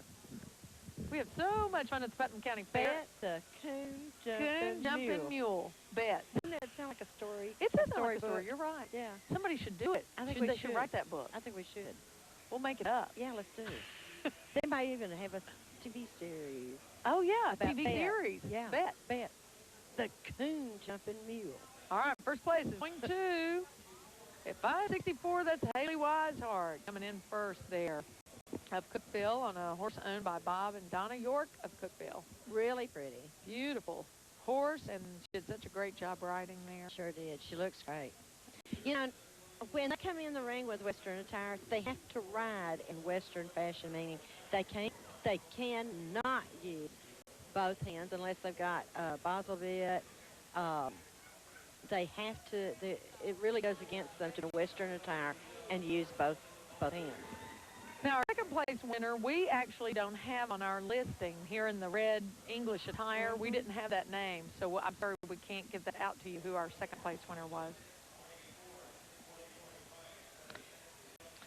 Third place went to Dustin Bowles on Red October. Fourth is going to Kelsey Sodas there.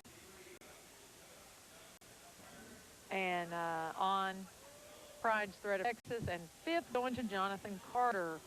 On Yonder She Comes. And we'll have an opportunity here as we go out, I'm sure, to see our ride of glory there with our first place winner, that Haley Wisehart on ET First Lady. Man, we have got a bunch of people at the interview. Good. All right. So we better turn it over. We better turn it over to Suzanne.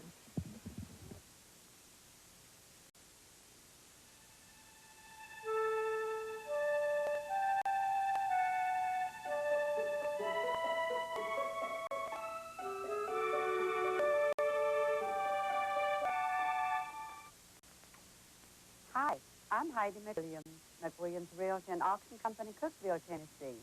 We are proud to sponsor the Putnam County Fair on WCETV. McWilliams Realty and Auction has been selling the Upper Cumberland for over 26 years. Through open market sales and at auction, McWilliams Realty and Auction sells your property at top market value. Concentrating on personal one-on-one service, you find a professional and friendly associate helping you every step of the way.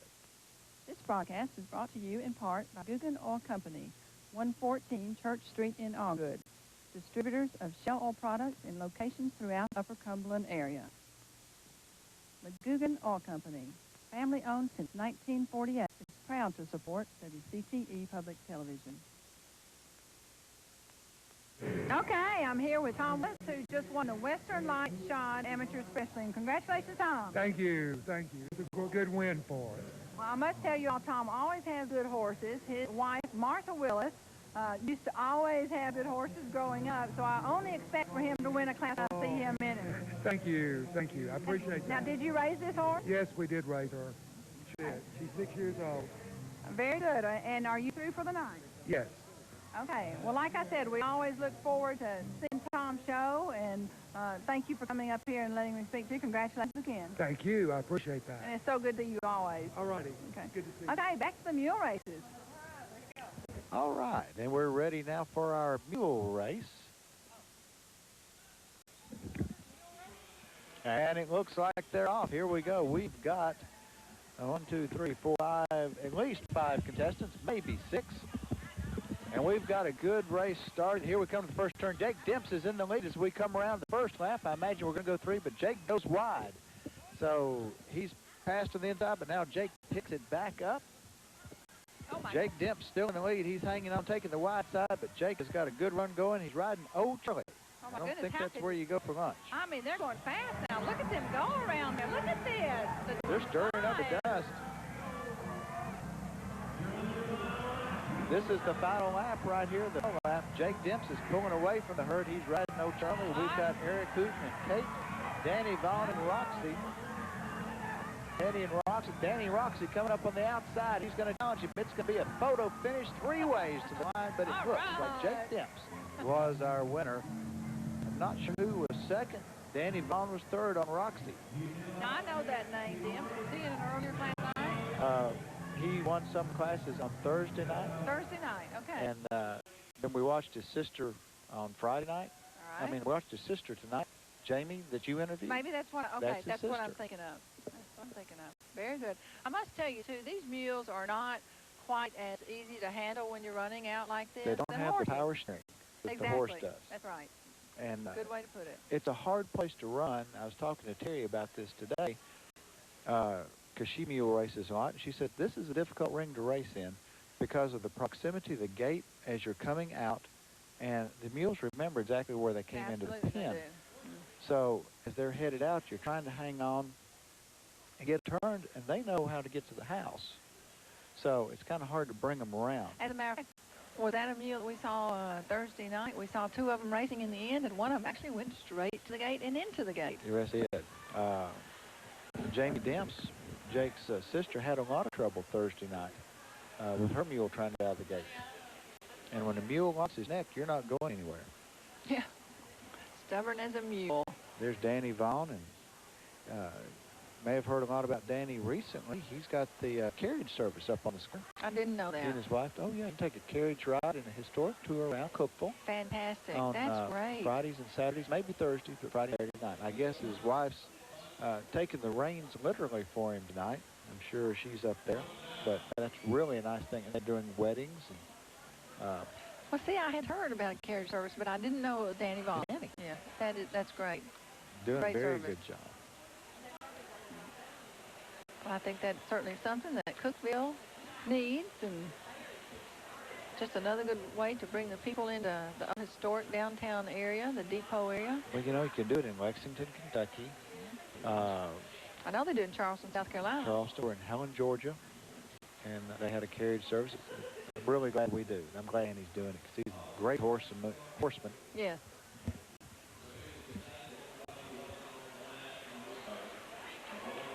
Okay, let's see. Okay, what they're telling us now is that everybody wasn't in line for the start. All right.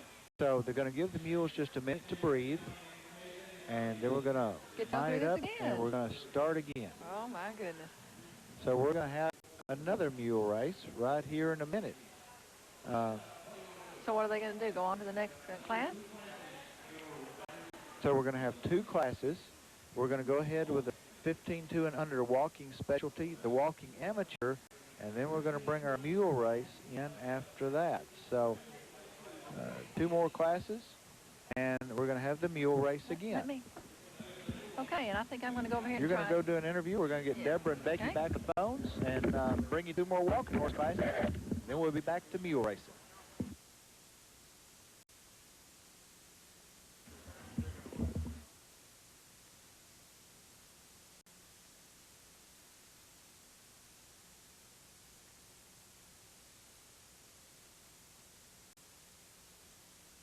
Okay, I'm here with Lauren Davison, who's just won the youth walking 11 years and under, and that does not mean the horse is 11 years old and under. That means Lauren is. How old are you, Lauren? I'm 11. I'm 12, but my birthday fell. Okay. Well, congratulations, first of all. You made a wonderful show. Thank you. And she said that she not only is the rider of this horse, but she's the owner also, and his name is what? This is the one. Did you raise this horse, or how long have you had the horse? I've had the horse about 4.5 years. Have you ridden it that whole time, or did you just start showing? I've ridden about 4 years out of those 4.5. You sit on the horse like you've ridden much longer than that, like you're much older than 11 years old also. So we really enjoy watching the young people out here. We've got a lot of classes for the youth, and sure hope you've enjoyed the show. Are you finished tonight? Are you going to show again? I'm finished. Okay, well, again, we enjoyed watching you. Congratulations, and thank you for coming up here and joining us. All right. Okay, let's get back to this next class. Okay, way to go there. That was very good. She's my classmate's daughter. That's my buddy. That's my buddy right there. That's Lisa Moose. Oh, really? Yeah. Come here. I just tell them to use my buddy. All right, this is our... I was proud of you. Proud of your little in there. She good? Really good. Really good. Congratulations. Yeah, Moose showed really well the other night. Yeah, he didn't did. The Moose. The Moose. The Moose. Wayne Davidson. Okay, we're in now. What are we in? All right, this is the 15-2 and under walking horse specialty class. And what that means is these horses are the smaller of the breed. They're 15-2 hands, 15 hands and 2 fingers. So that's not age. They're 16 and a half years old in this class. And so they're the smaller of the breed. We've got 3 entries in here tonight. We've got Tex Dillingham on Mark's Big Deal, riding for Floyd Dillingham of Cookville. Randall and Robbie Phillips of Cookville are the owners, and Randall's the rider of Jewel Thieves Gold. And Pride's the Cash is ridden by Mike Stone from Unionville. And Tony Carter from Butte, Georgia is the owner. So they're a long way We from home. also have an entry number 80 that we don't have listed on our information here. I saw him out there. Okay. And they're turning around, going in the reverse. And so they'll continue on the rail at a flat foot walk. And okay, I was trying to give myself some identifiers. I was gonna write down white hat. Well, there's 3 of them in there. So forget that. Of course, these horses have the built-up feet. And the horse is well balanced, if you'll notice, on both the fore and the rear. And he always comes back readily on command. He responds well to the rider's signal, and he performs his gaits without the necessity of bumping or pumping of the reins. And if they do that, it is held against them. The motion, the head motion of the walking horse is really important here, Becky. If he isn't nodding, he isn't walking. Okay. All right. These are beautiful horses. They're really just doing a great job. I like this class. Now, does that mean it's a bigger horse or a smaller horse? This is a smaller horse. Okay. Our little small horse. And I love this horse right here, the one, number 80. We don't have his name, but no, but doing a great job. Now, the performance of these horses are with the double-nailed and triple-nailed pads, and they add a dimension to the hoof, and they provide a sounder base, and they change certain angles and paths in the motion of the hoof. And so the pads are an integral part of the training and the performance of the Tennessee walking horse. They serve various functions, and if they're properly utilized, they'll aid in accentuating the gaits of the horse in this class and in any of the high-performance classes. So the pads are essentially a training device for the high-performance horse, and you can see how effective and useful they are in helping that horse to perform. Yeah, I can do that.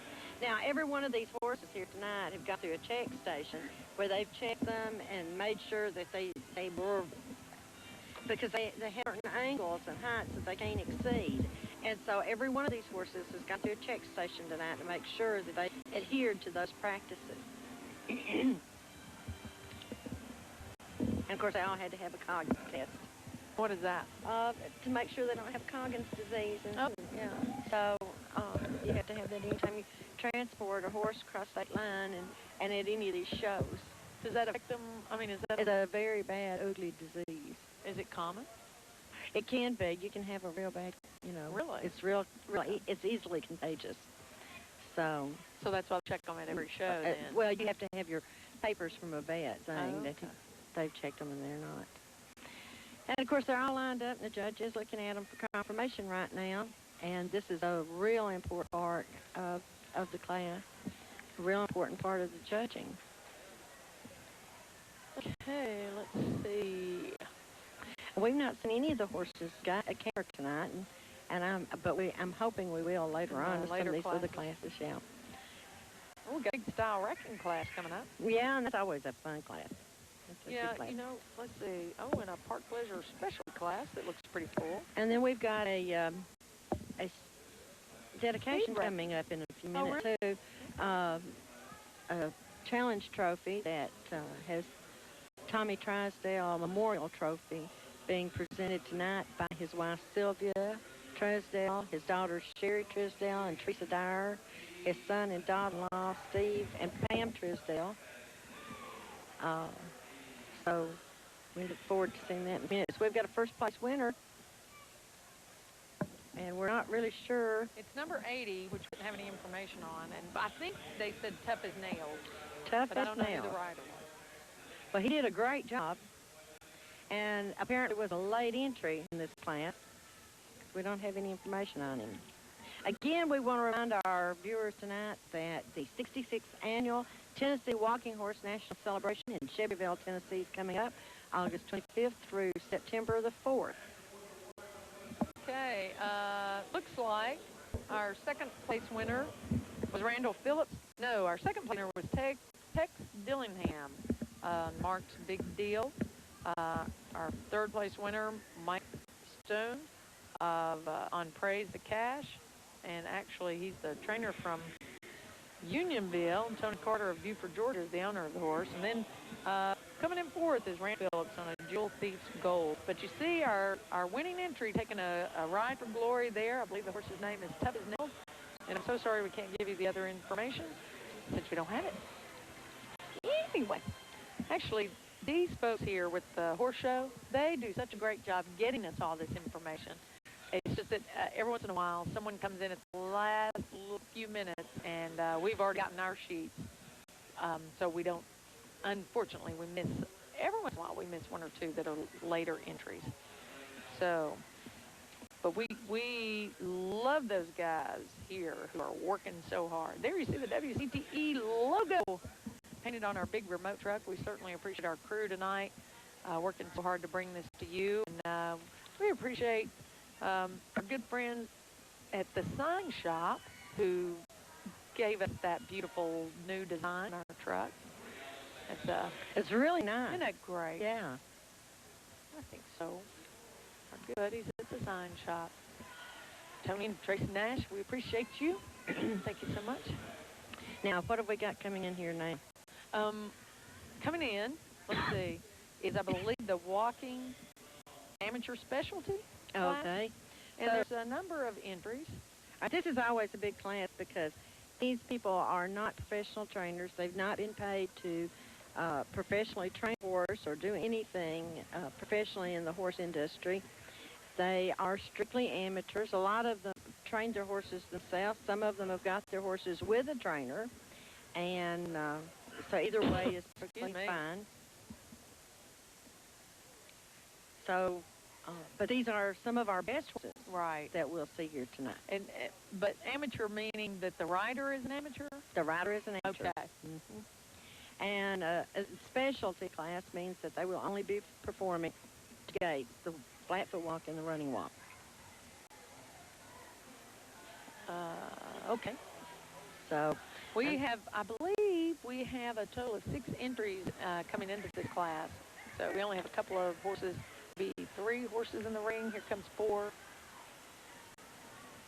And sometimes, correct me if I'm wrong here, but sometimes isn't the delay of getting in the ring, maybe they've been in another class? Or oh, yes. A lot of these people have been here tonight, have brought several horses with them, or maybe they're the same horse that's coming back in different classes.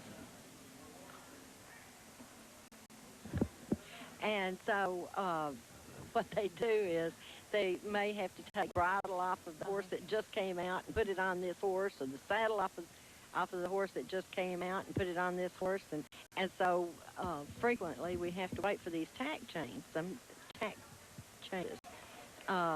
especially in these amateur classes. Sometimes we're having to wait on tail sets. Right. They may just have one or two braces. Or sometimes you'll get to a show and you'll have a tail brace that broke. And you run around and somebody will be kind enough to say, well, if you'll wait till I come out of the shower and you get mine. Oh, me. So we're patiently waiting. It's all a big family, isn't it? Yes, it is a big family. These people go from town to town on the weekends, and they show against each other every weekend. And they do. You look for, in the winter, you look forward to seeing them in the spring, and who's back, and what are they riding, and what they traded for, and how's it going. And you're just really a family. And there you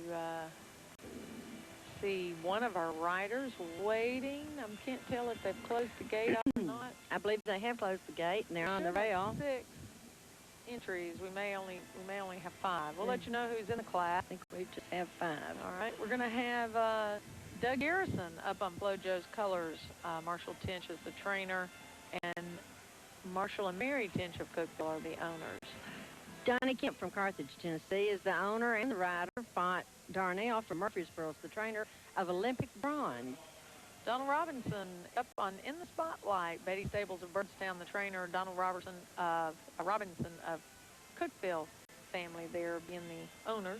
Larry Criswell is the owner of Strader's Daily Double. Nicole Criswell is the rider, and Scott Betty Stables out of Birdstown, Tennessee is the trainer. Steve Drisdale of TF Cookville, or Baxter, riding General End Zone, and he is the trainer as well as the rider in Quality Furniture. Tommy Trisdale family of Baxter, the owners. R&K Stables from Salina, Tennessee is the owner. Ricky Troball from Salina is the trainer, and Shayna Key is the amateur rider on Bolt Hannibal. And turn them around quickly, or they're not lining up. No, the judges asked for them to reverse and continue on the rail at a flat-foot walk. And again, Becky, that flat-foot walk is a brisk, long-reaching walk that can cover from 4 to 8 miles an hour. Wow.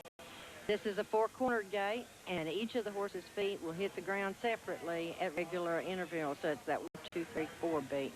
The horse will glide over the track, the left foot by the front foot with his hind foot. Right rear over the right front, left rear over the left front. The action of the back foot slipping over the front track is known as the overstride. The overstride is unique to the walking horse industry, the walking horse breed. The hock should flow only in a forward motion. The vertical hock action is highly undesirable. And the Tennessee walking horse will nod its head in rhythm with the movement of his feet and rest of his body. That head nodding motion, along with the overstride, are 2 features that are unique to the Tennessee walking horse breed. This distinctive head motion, along with the overstride, are both things the judge will take into consideration when he's judging this class tonight. And the running walk, and that's the gait they're in now, is the gait that the horse is most noted for. This is the extra smooth gliding gait that's basically the same as the flat-foot walk, with a noticeable difference in the rate of speed between the 2 gaits. And, of course, form should never, ever be sacrificed for speed in this, because consistency is an absolute must. All right, I believe they've asked them to line up now. I'm not sure. They're going to be lining up on maybe the south side, it looks like. So they're taking one more pass there, getting in front of the judge checking them out. Steve Clark from Arab, Alabama is the judge tonight. And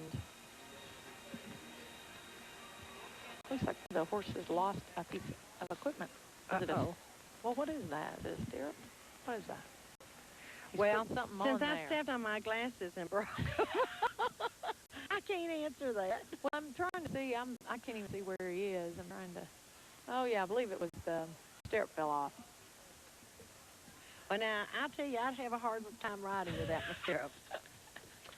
I just believe I would. Well, it looks like it's back on now. He's coming back out. You know, those things slide off real easy. Oh yeah, they just kind of slide on a metal pin on a flat saddle, and You know, once you discover how easy they can slide off, it's really kind of scary. It sounds, oh, there's some of our buddies. Hey there. Enjoying the fair. Enjoying the fair. And we've had a good crowd tonight. We've had a really good crowd. People really, really enjoy coming to the horse show. And this is the best crowd that I've seen us have in a long time. People take a lot of pride in the Tennessee Walking Horse. And they should. It's a beautiful horse. And we're proud that we're right here in Middle Tennessee. Absolutely. Holly Lane, is that Holly Lane, I believe, is our Tennessee Fairs to the fair. And the current reigning Fairs to fair here for Putnam County. Of course, Monday night we'll be there to see Holly. She will be attending David Lipscomb University this fall and is, I believe that's who that is, and the reigning Fairs to the fair until Monday night anyway. We'll have a new pageant coming up Monday night. Joy McCaleb and Phil Gibbs will be your host for that, so be sure and join us then. All right, first place coming into Nicole Criswell on Generator's Daily Double, number 382, Beatty Stables of Birdstown, the trainer, and Larry Criswell family of Cookville, the owner.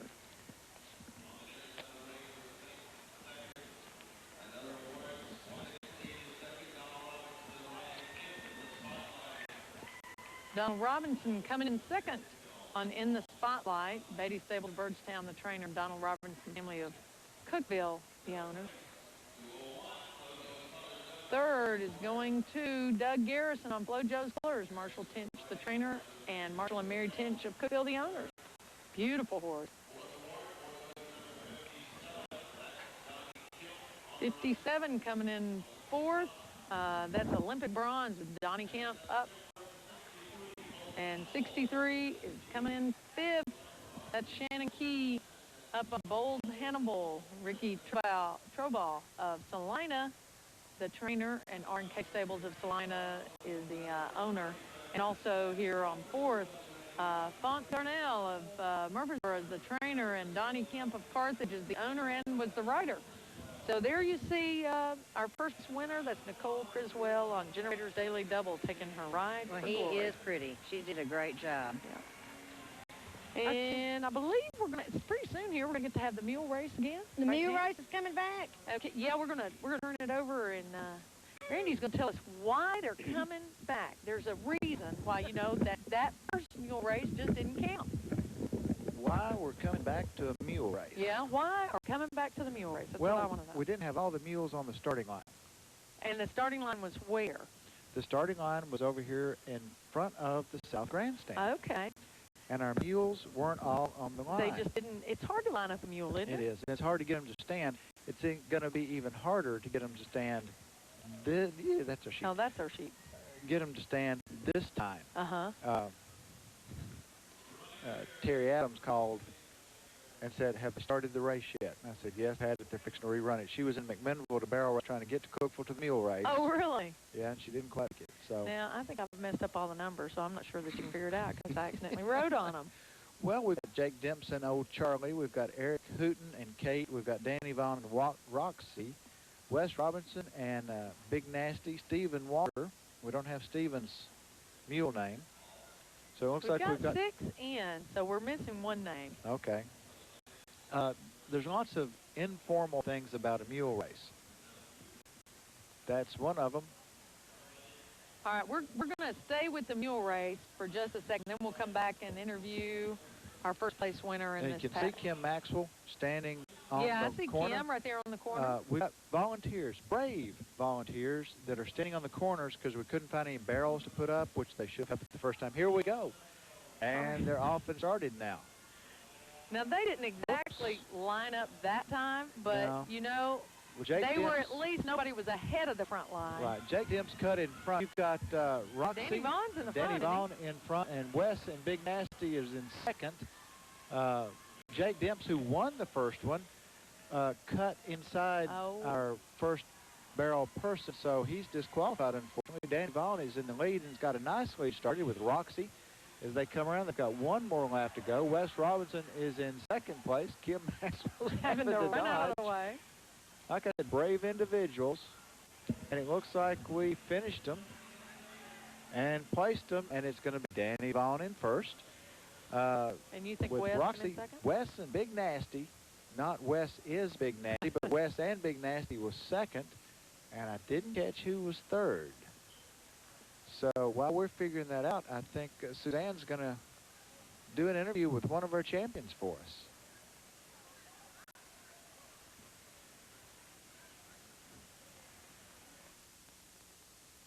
Okay, I'm here with Nicole Criswell, right? She just won the walking amateur specialty class, and congratulations, Nicole. Thank you. You made a beautiful show. This was on Generator's Daily Double, and it's owned by your dad, is Larry Criswell? Yeah. Have you been riding a long time? Because you set the horse like you've been on a horse for many years, and do you ride all the time, or does it take a lot of practice to learn how to ride a big, padded-up horse? Sort of. I was going to say, I've always felt like if I was sitting on that horse, I would just slide right off the back because they have such a big front end and everything. So you really do need to learn how to ride them, I'm sure. It's the way you set your stirrups and everything. Yeah. Well, we really did enjoy watching you. Are you going to be in anything else tonight? No. Okay, well, thank you for coming up here, and again, congratulations. You're welcome. Okay, let's go back to the mule races.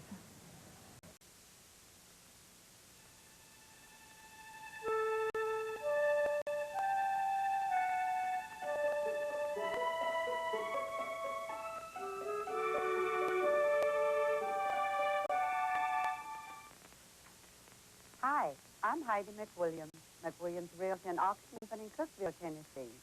We are proud to sponsor the Putnam County Fair on WCTE-TV. Williams Realty and Auction has been selling the Upper Cumberland for over 26 years. Through open market sales and at auction, McWilliams Realty and Auction sells your property at market value. Concentrating on personal one-on-one service, you will find a professional and friendly associate helping you every step of the way. This broadcast is brought to you in part by McGugan Oil Company, 114 Church Street in Good.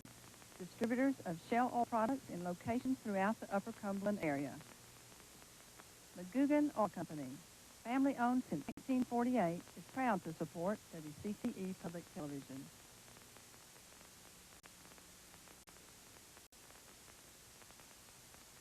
And Roxy, number 35. Second place was Wes Robertson and Big Nasty.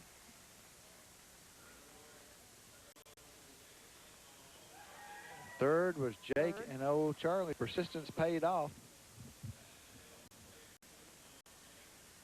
Eric Hooten came in fourth. On Kate. And that's our four winners. So did they not give up his place?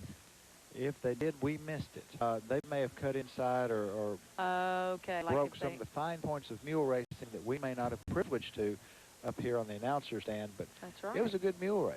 It was a great mule race. I'm glad they came back out and ran it again. And one of the things of a mule race is you stay on the mule when he crosses the finish line, and you outweigh everybody else. That's pretty much the basic rules. And you don't cut inside, but our barrels kept chickening out on the people. So that was a little inconvenience.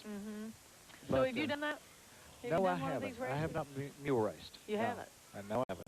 You've my daughter does that. I barrel raced. Your daughter does it? My daughter mule races. Okay.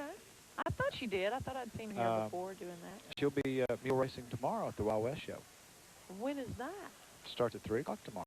Well, very cool. The Wild West Mule Show. Is it going to be here? Right here. All right. In we'll the Center. We won't be airing it, though, so you need to come here to see it. Come to the Putnam It's family day. It is free. You get in free. We've got hot dogs, ice cream, all kinds of things for the family anyway. Yeah. So it's a great opportunity to come out at 3 o'clock. The show's going to start. Great ride on the Midway. It's going to be a beautiful day to be out here at the fair.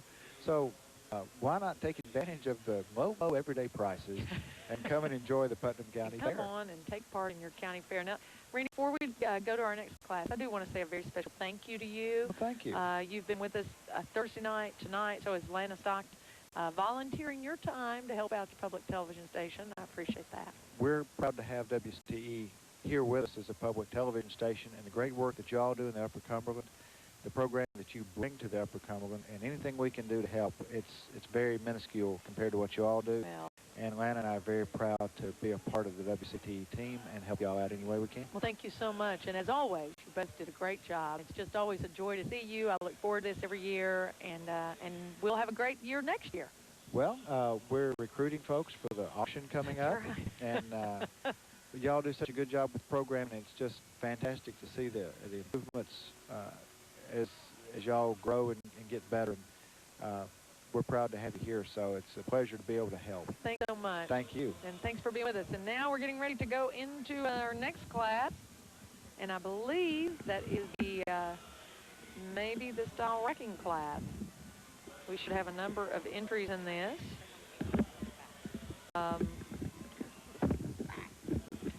We have, I believe, 6 entries. We have Pete Clark up on Sunny Bay, number 59. Pete Clark is from Crossville and also the owner of the horse.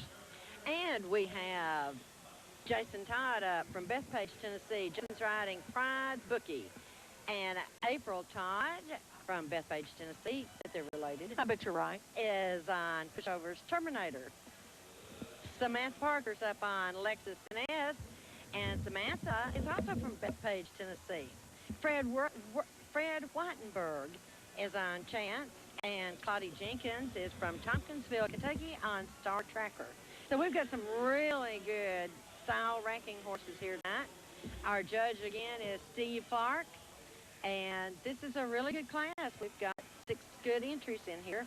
They're on the reverse, and they're going to continue to, on the reverse. It's low rack. Again, Becky, these horses we're talking about, these are racking horses. Some of them may be registered as Tennessee walking horses and racking horses. Frequently, you'll find horses that are registered to both breeds. And they have the same 1, 2, 3, 4 gait. The difference is that their head is not supposed to move in rhythm to the rest of the body. Movements like the Tennessee walking horse does, and they don't have the overstride. They will have their front feet are supposed to come straight up rather than up and out. So these are important differences in 2 breeds.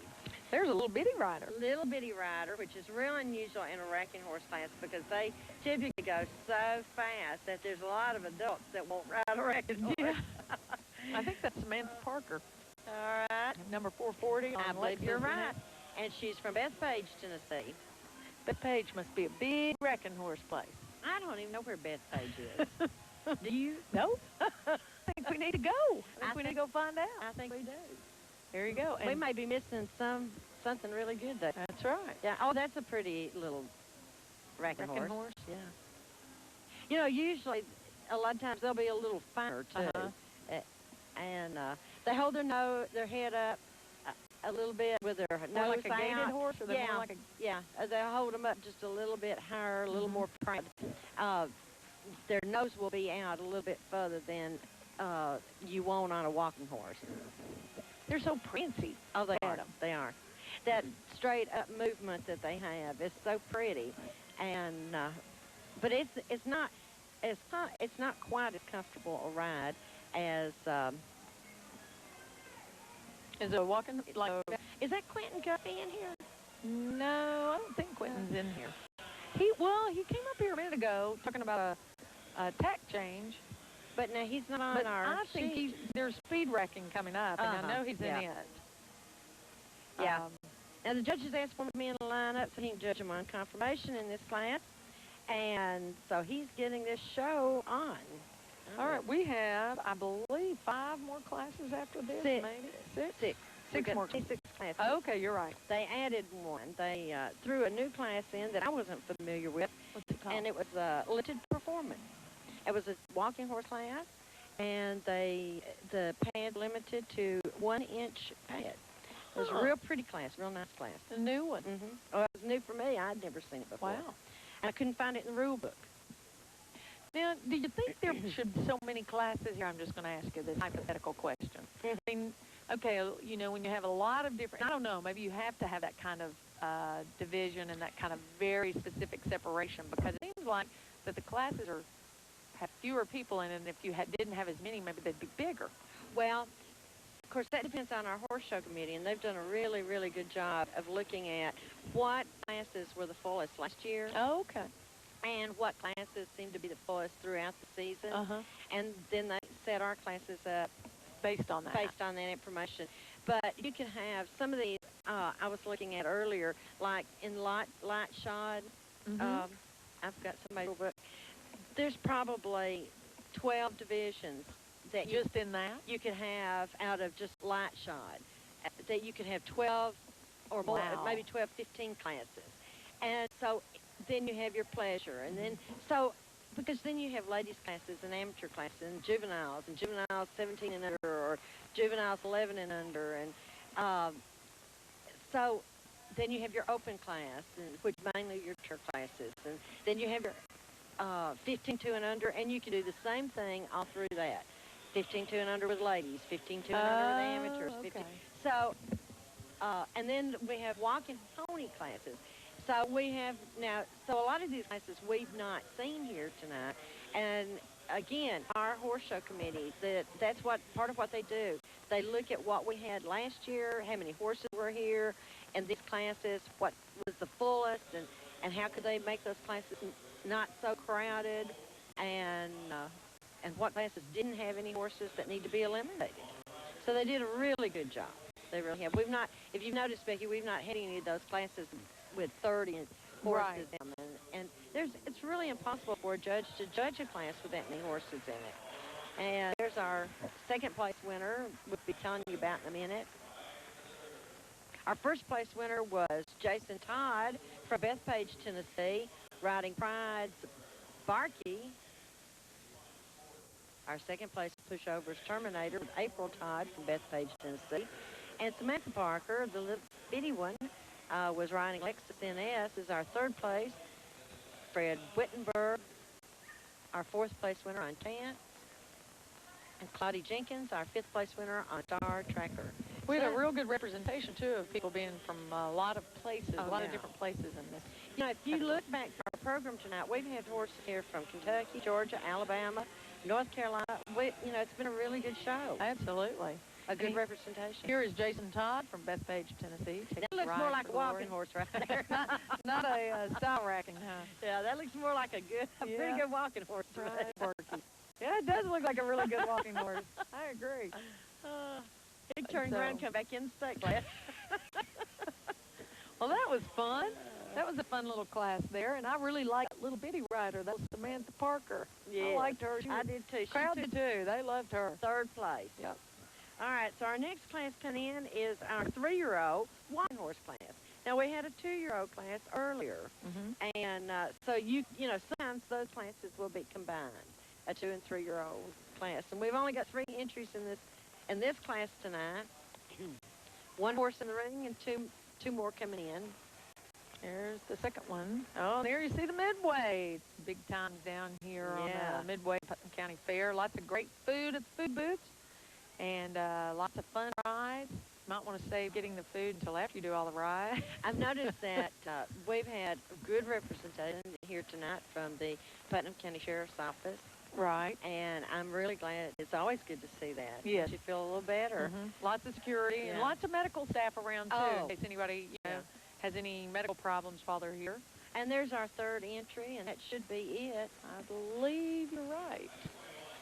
Looks like they're going to close up the gate there. There you see number 74 is Kyle Winters on Pusher's 7th Criminal, maybe, or Smooth Criminal. I'm not sure. Anyway, it's the horse is owned by Kyle and Amy Winters. Actually, we've got 4 horses in here. Oh, really? Okay, so we've got one that we don't have on our list. And again, we just to let folks know at home how this is operating. As you can see, out in the center of the arena tonight is where all of the announcing and receiving of the trophies, and our good buddy Wayne Neighbors is out there playing the organ. So we have to wait until we actually hear them announce the information before we can pass it on to you. So we're not trying to delay it purposely. We are just have to wait until we can hear that. I think that's the way the celebration is set up, right out in the middle of the arena. Right. In fact, that's the way most horse shows are set up, is out in the middle of the arena. And it's really, really good, and the riders are more used to it, and they like it better. That's the traditional way. but we've been spoiled. In fact, when I first put the stand up, I didn't like it at all. Up here, this big stage. Yeah, I didn't like it at all. Now, it's so nice. It's so handy. Yeah. It's really spoiled us. All right, and number 80 is back in again, and we didn't have that. We didn't have that name the first time, so I believe is that Marshall Tinch that we just saw. Marshall Tinch. Yeah, and there you see. I believe that was J.B. Buchanan of Cookville on Busting Loose. There's Marshall. Or Mr. Busting Loose. And Marshall Tinch is on Santana's radar. Yeah, right there we are. There's Kevin running the camera. Hey, Kevin. What they're doing is they're getting ready to reverse and continue on the rail at a flat foot. There he is. And what they do is they will take a little breather, let their horse kind of blow and get a fresh air and before they start again. It's really good. Sometimes you'll see a rider reach down and adjust the curb chain and maybe give the horse a little relax there.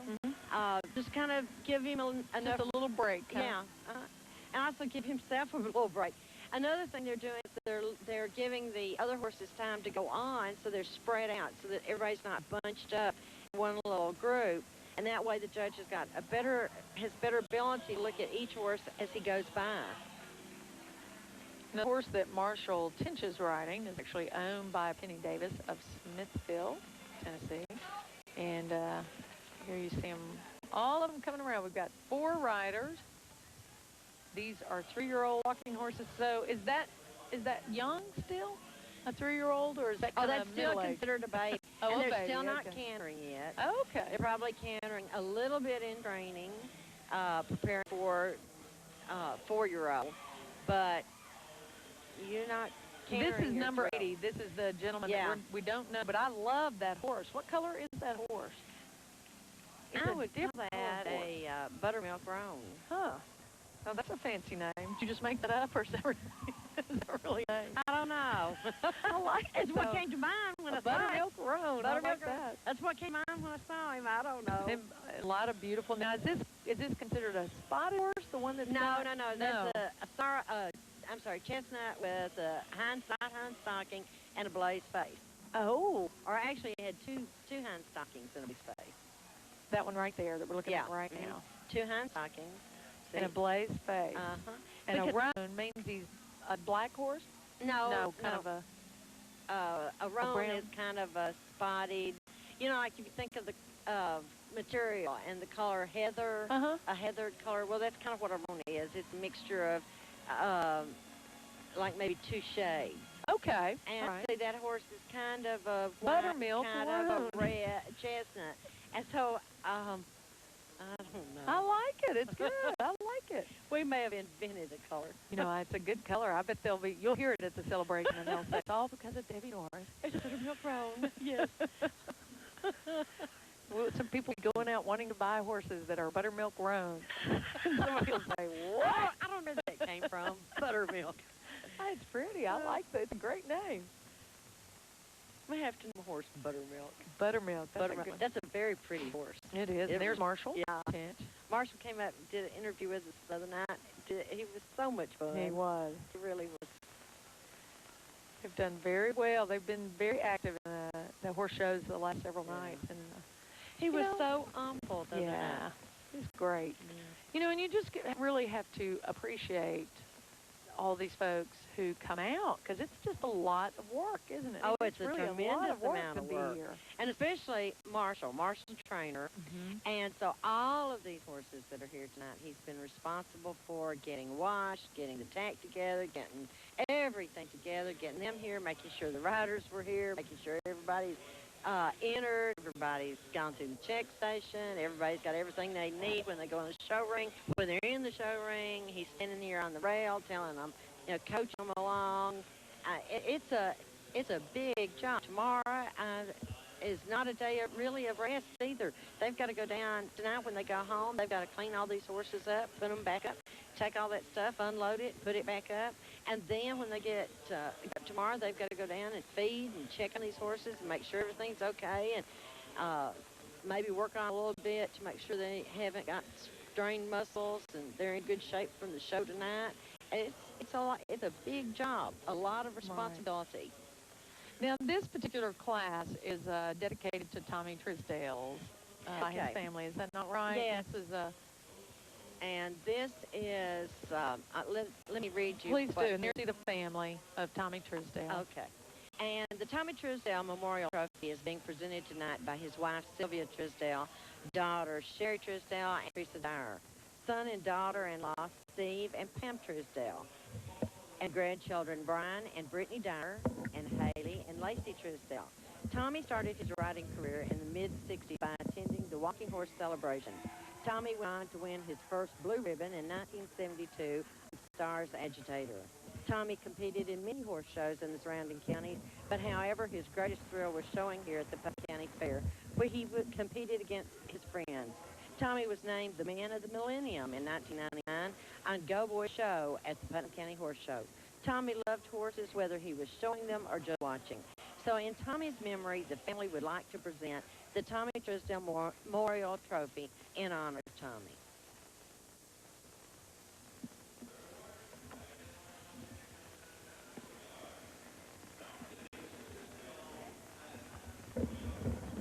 Okay, now my understanding is the first place winner of that trophy and this class is J.B. Buchanan of Cookville on Mr. Bustin' Loose, and that horse is owned by Wayne and Sandra Barnes of Springfield, Tennessee. Also coming in second is our mystery rider, number 80. I think they said it was Jeff Byron. I'm not positive about that, but and I did not catch the horse's name. But anyway, I thought they said he was from Shelbyville, but you know, I don't know. May have been Smithville. I'm not even going to May have been Sevierville. It was some sort of S-ville. And coming in third was Marshall Tinch on Santana's Radar.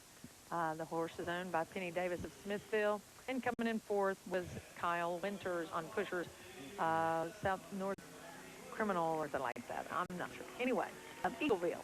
And there you see our first place winner taking the ride for glory. That's J.B. Buchanan from Cookville. And I believe that if Suzanne can snag him, she can get him up here to visit with him. And it may be that I think Mrs. Truesdale was going to come up and maybe talk to Suzanne a few minutes. I'm not sure Suzanne knew that. Well, and you know, you know Tommy very well.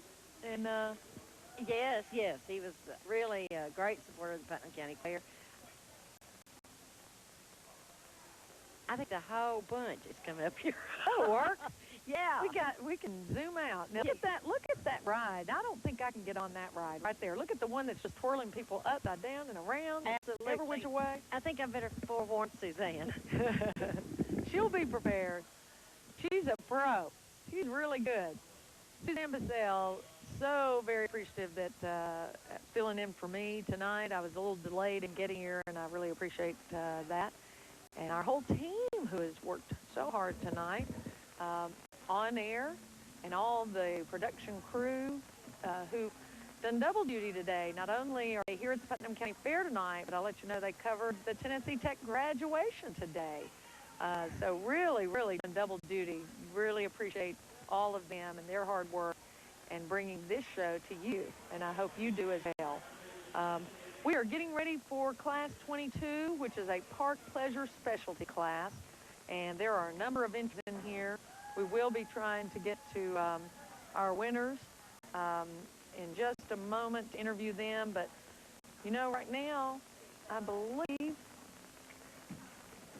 we have some special guests in the ring, and we're still waiting for a number of horses to come into the ring.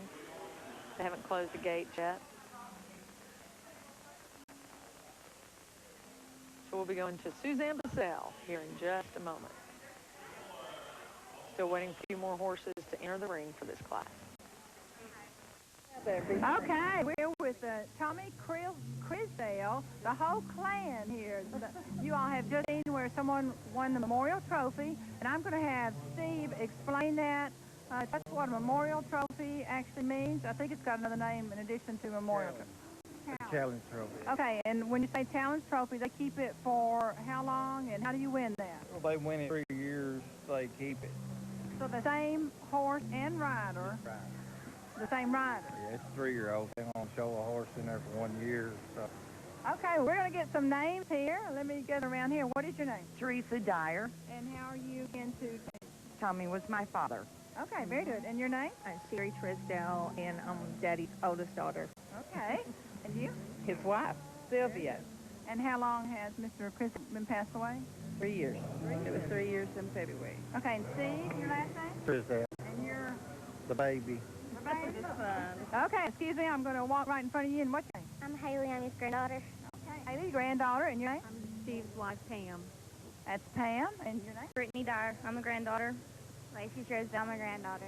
Okay, so we really do have the whole Crisdale family here, and we're glad they joined us. You can see this beautiful trophy, and anybody, if somebody wins it 3 years in a row, they get to keep the trophy, so this is very exciting. As long as they win it 3 times, it don't have to. It can't be the same horse because it's a 3-year-old horse.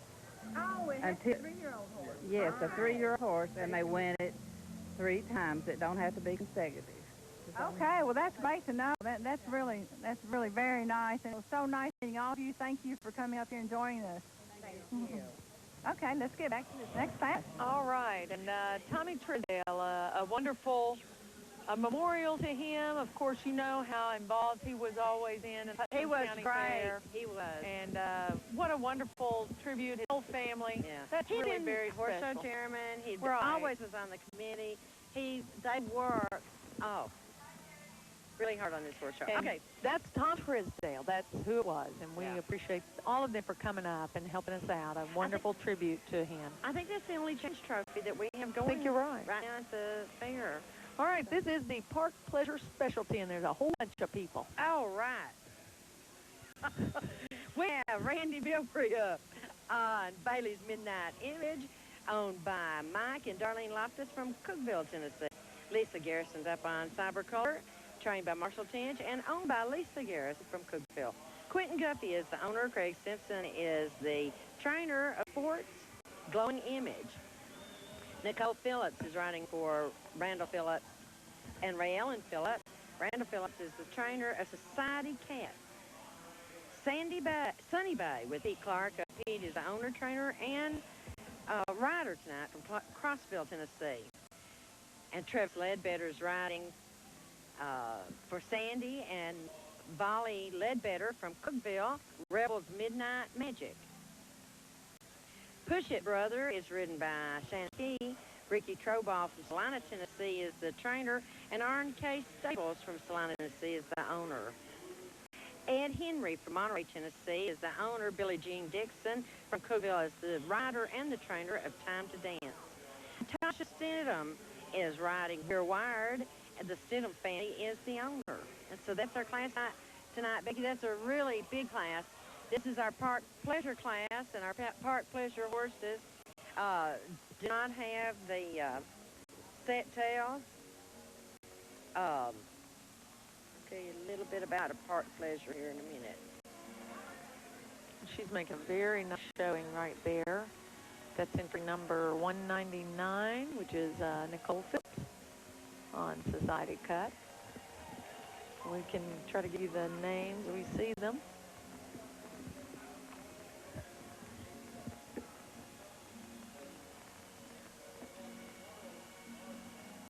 On our Park Pleasure, Becky, the judge is looking. That is what we're looking at. Park Pleasure Specialty, it yeah. says. And this is a horse that provides a very, very pleasurable ride, and and it typifies the horse that you would ride again in the park on maybe a Sunday afternoon. Some of these parks that have got bridle paths, well, this is what you'd want to take to ride on that. And the emphasis is placed on, in judging this class, on manners, the quality, and suitability to the rider. The execution of his gait, of course, is critical to this, and the horse is supposed to exhibit a natural animation and smoothness to the gait. Any laboring or any unnatural way of going, he would be heavily penalized. And we do want to remind you that he's to display a soundness in every step that he makes. It's a good sound beat. He's responsive to the rider.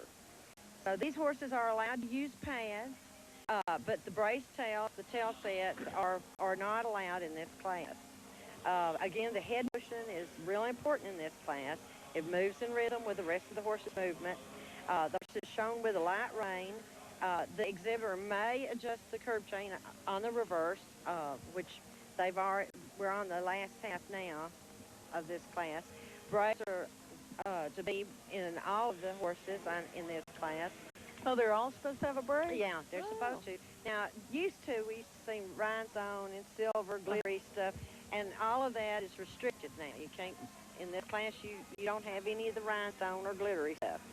And so the curb chains and the straps for the curb chains have to be flat. They can't be sticking up or anything like that. And they have to be at least ½ inch wide, so they're not real narrow and cut into their chin or their jaw. And English tack and attire is mandatory in this class. So the hat, a snap brim, or a derby should be worn. But again, it's at the option of the rider. But if the rider, if it's a female rider and she chooses not to wear a hat, they have to keep their hair in a very neat fashion where that number is able to be seen at all times.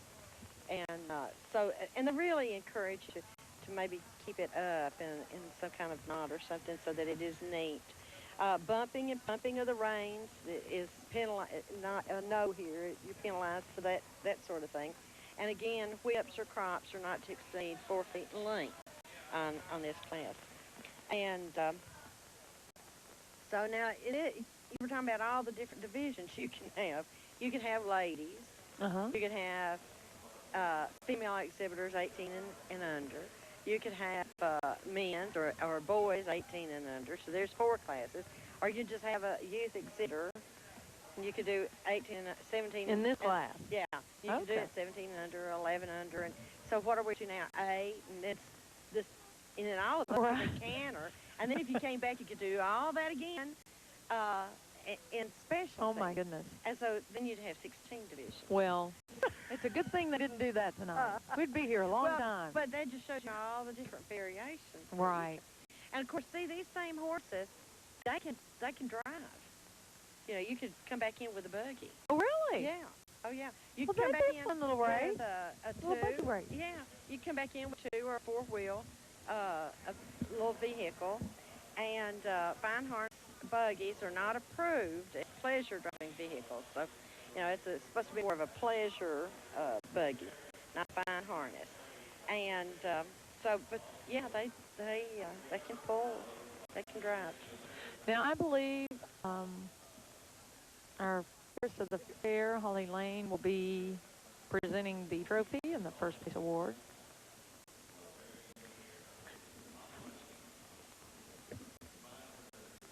And I think we're getting ready to get our winners. And just as soon as we do, we're going to be having an interview with Danny Vaughn. Oh, good. The winner of the mule race. Oh.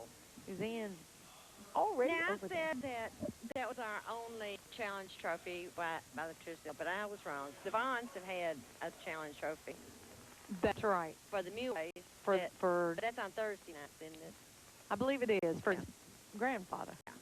Well, there's our first place winner, and I don't have the number, but I'm going to check it in a minute.